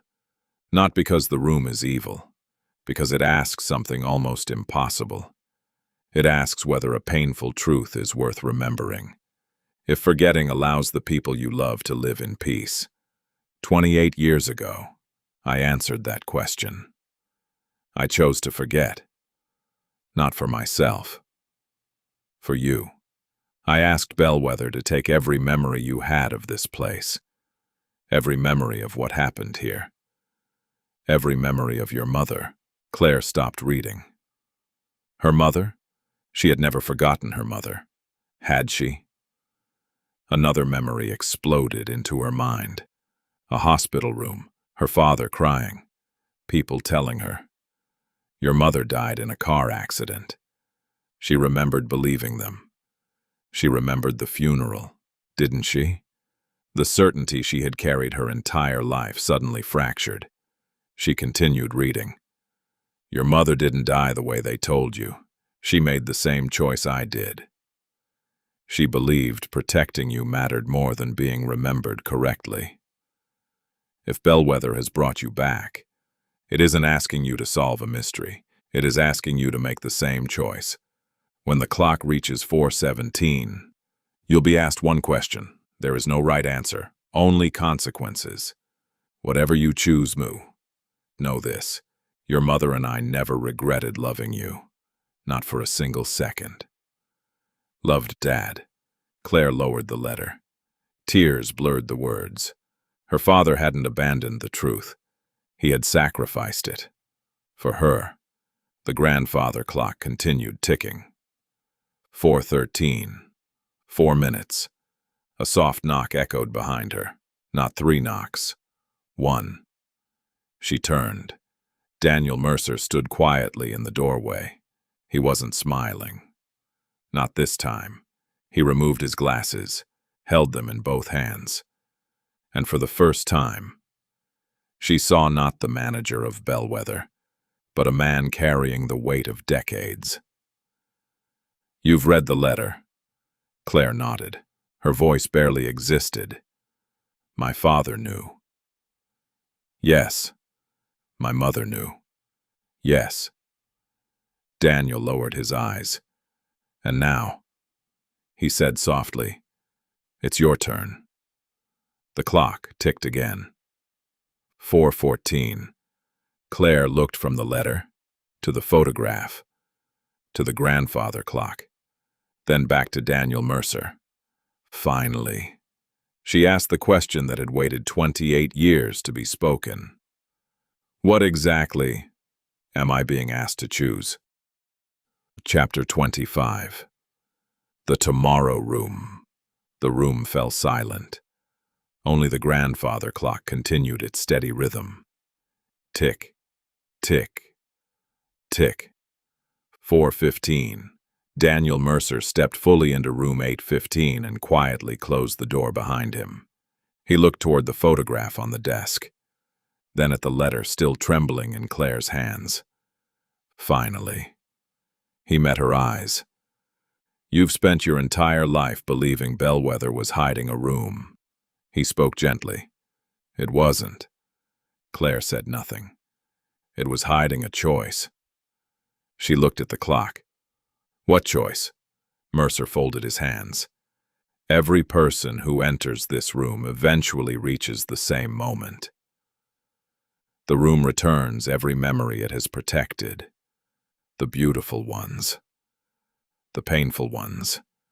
The true ones. Claire's heartbeat echoed louder than the clock. And then, Mercer's voice became almost a whisper. The room asks one question.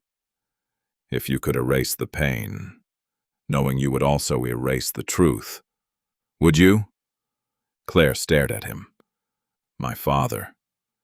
Said yes. Mercer nodded. He chose for you. My mother? She made the same choice. Claire looked toward the photograph. They wanted me to forget. No, Mercer answered immediately. They wanted you to have a childhood. Silence. You were 6 years old. You watched something no child should ever see. Claire closed her eyes. Fragments returned. Rain. Sirens. Her mother kneeling beside her. A hallway. The cream-colored dress. Margaret shouting. Run! The memories came faster now.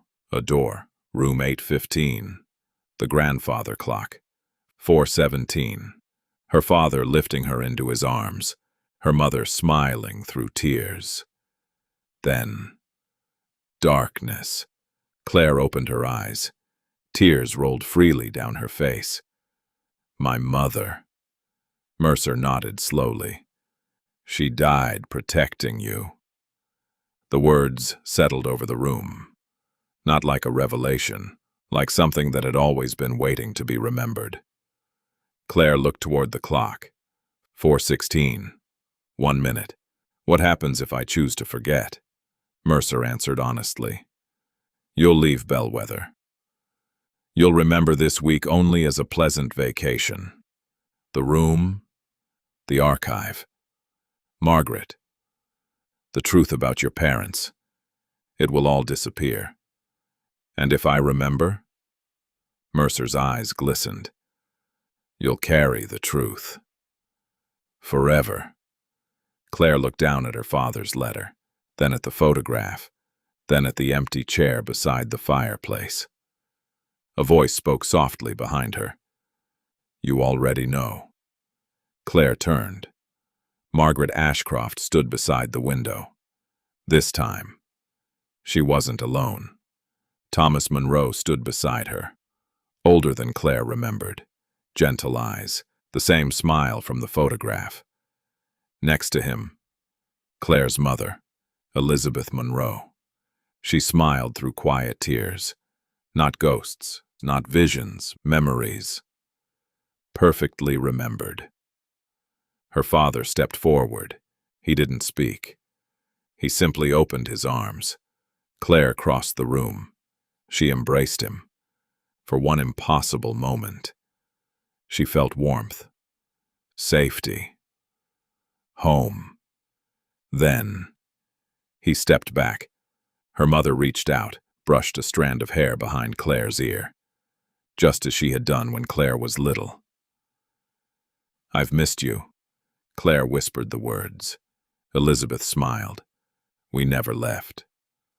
The grandfather clock began striking. 1. The room trembled gently. 2. Sunlight flooded through the windows. 3. The lake shimmered brilliantly. 4. Every photograph on the walls brightened. 5. Claire looked around the room. The shelves, the desk, the fireplace. Every object seemed more alive than before. 6. Daniel Mercer quietly lowered his head. 7. The final chime echoed through Bellweather. Silence. The clock stopped. 4:17. Nothing happened. No hidden doorway, no supernatural light, no dramatic collapse. Only silence. Then, the second hand moved. 1 click. 4:18. Daniel Mercer smiled. For the first time in 28 years, the clock had continued. Claire finally understood. The room had not asked her to choose between memory and forgetting. It had asked whether she believed love was worth the pain that came with remembering. Claire had answered without speaking. Yes. The walls of room 815 seemed brighter now. The hidden weight that had lingered within Bellweather for decades quietly lifted. Margaret smiled. So it ends. Claire looked toward her. No. She smiled through tears. It begins. Margaret nodded. I hoped you'd say that. Slowly. The memories of her parents softened, not disappearing, becoming part of her. Exactly where they belonged. Thomas Monroe smiled proudly. Elizabeth reached for his hand. Together, they slowly faded into the warm afternoon light. Not erased, remembered. Claire stood quietly beside the window overlooking Blackwood Lake. Outside, guests wandered the gardens. Children laughed near the fountain. Life continued, just as it always had. Daniel Mercer stepped beside her. "What will you do now?" Claire looked across the lake, then back toward room 815. "Finally," she smiled. "I'm going to tell the story." Mercer nodded. "I thought you might." She looked once more at the grandfather clock.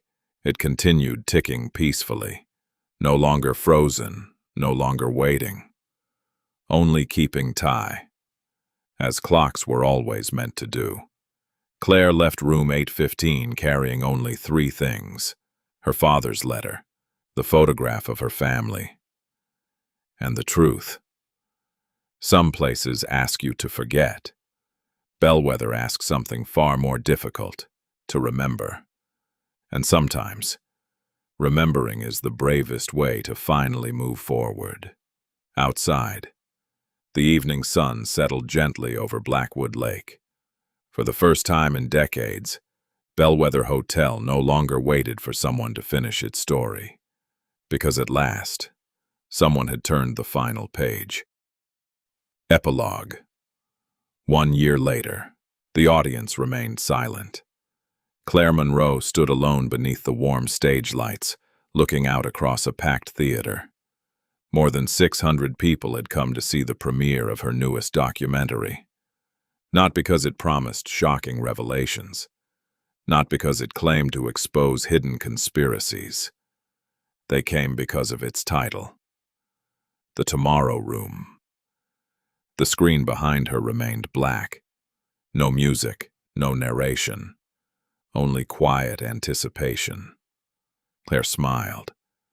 "A year ago, I checked into a hotel believing I was looking for a story. A few people laughed softly. I was wrong. I found something much more valuable." She paused. "I found my family." Silence. The audience listened. "My father once taught me that forgetting can sometimes feel like mercy." She looked toward the back of the theater. "But he taught me something else too. The truth may hurt, but truth allows love to survive." The lights dimmed. The opening scene appeared. Blackwood Lake at sunrise. Bellweather Hotel standing quietly above the shoreline. The audience watched in complete silence. No one moved. No one whispered. For the next 2 hours, Claire told the story exactly as she had lived it. Not every mystery. Some belonged to Bellweather alone, but enough. Enough to honor her parents. Enough to honor Margaret Ashcroft. Enough to honor every person who had chosen remembrance over comfort. The credits rolled. For a moment, the theater remained silent. Then the audience rose. Applause filled the room. Not explosive, not celebratory. Long. The kind of applause that came from gratitude rather than excitement. Afterward, people formed a line stretching through the lobby. Some wanted photographs. Others wanted signatures. Most simply wanted to say thank you. An elderly woman approached last. She carried a worn leather notebook beneath her arm. "I enjoyed your film." Claire smiled. "Thank you." The woman hesitated. "I stayed at Bellweather once." Claire's smile softened. "When?" "Many years ago." The woman gently opened the notebook. Its pages were filled with careful handwriting. "I started writing everything down." Claire looked at the notebook, then back at the woman. She smiled. I think someone once gave me the same advice. The woman nodded knowingly. As she turned to leave, she stopped. Oh, I almost forgot. She handed Claire a small envelope. There was a gentleman at the hotel. He asked me to give you this if our paths ever crossed. Claire looked at the handwriting. She recognized it immediately. Daniel Mercer. She waited until the theater had emptied before opening it. Inside rested a single sheet of cream-colored paper. Only one sentence had been written. The room is finally at peace. Thank you for remembering. Claire folded the note carefully. Outside, the evening sky stretched endlessly above the city. She looked toward the stars. For just a moment, she could almost hear the gentle ticking of a grandfather clock, not counting down, simply keeping time. She smiled. Some stories end with answers. Others end with acceptance. The Tomorrow Room ended with something even rarer. A memory, returned to the person who needed it most. Claire walked into the night carrying only her notebook. Inside, the final page remained blank. She paused beneath a streetlight, opened the notebook, and wrote one final sentence. Some places change your life. Bellweather helped me remember mine. She closed the notebook, looked ahead, and kept walking. The story was over. Tomorrow was waiting. The end. You've reached the final page of the Tomorrow Room. Thank you for spending your time with unlimited pages. We hope this story kept you guessing, made you think, and stayed with you long after the final chapter. Every Unlimited Pages original is crafted to take you somewhere unexpected, where every clue matters, every character has a secret, and every ending changes everything. If you enjoyed this journey, we'd love to have you with us for the next one. Subscribe to Unlimited Pages and join us for another original mystery. Until our next story, keep your mind open, keep asking questions, and never stop turning the page. Thank you for listening. This has been an Unlimited Pages original. Turn the page.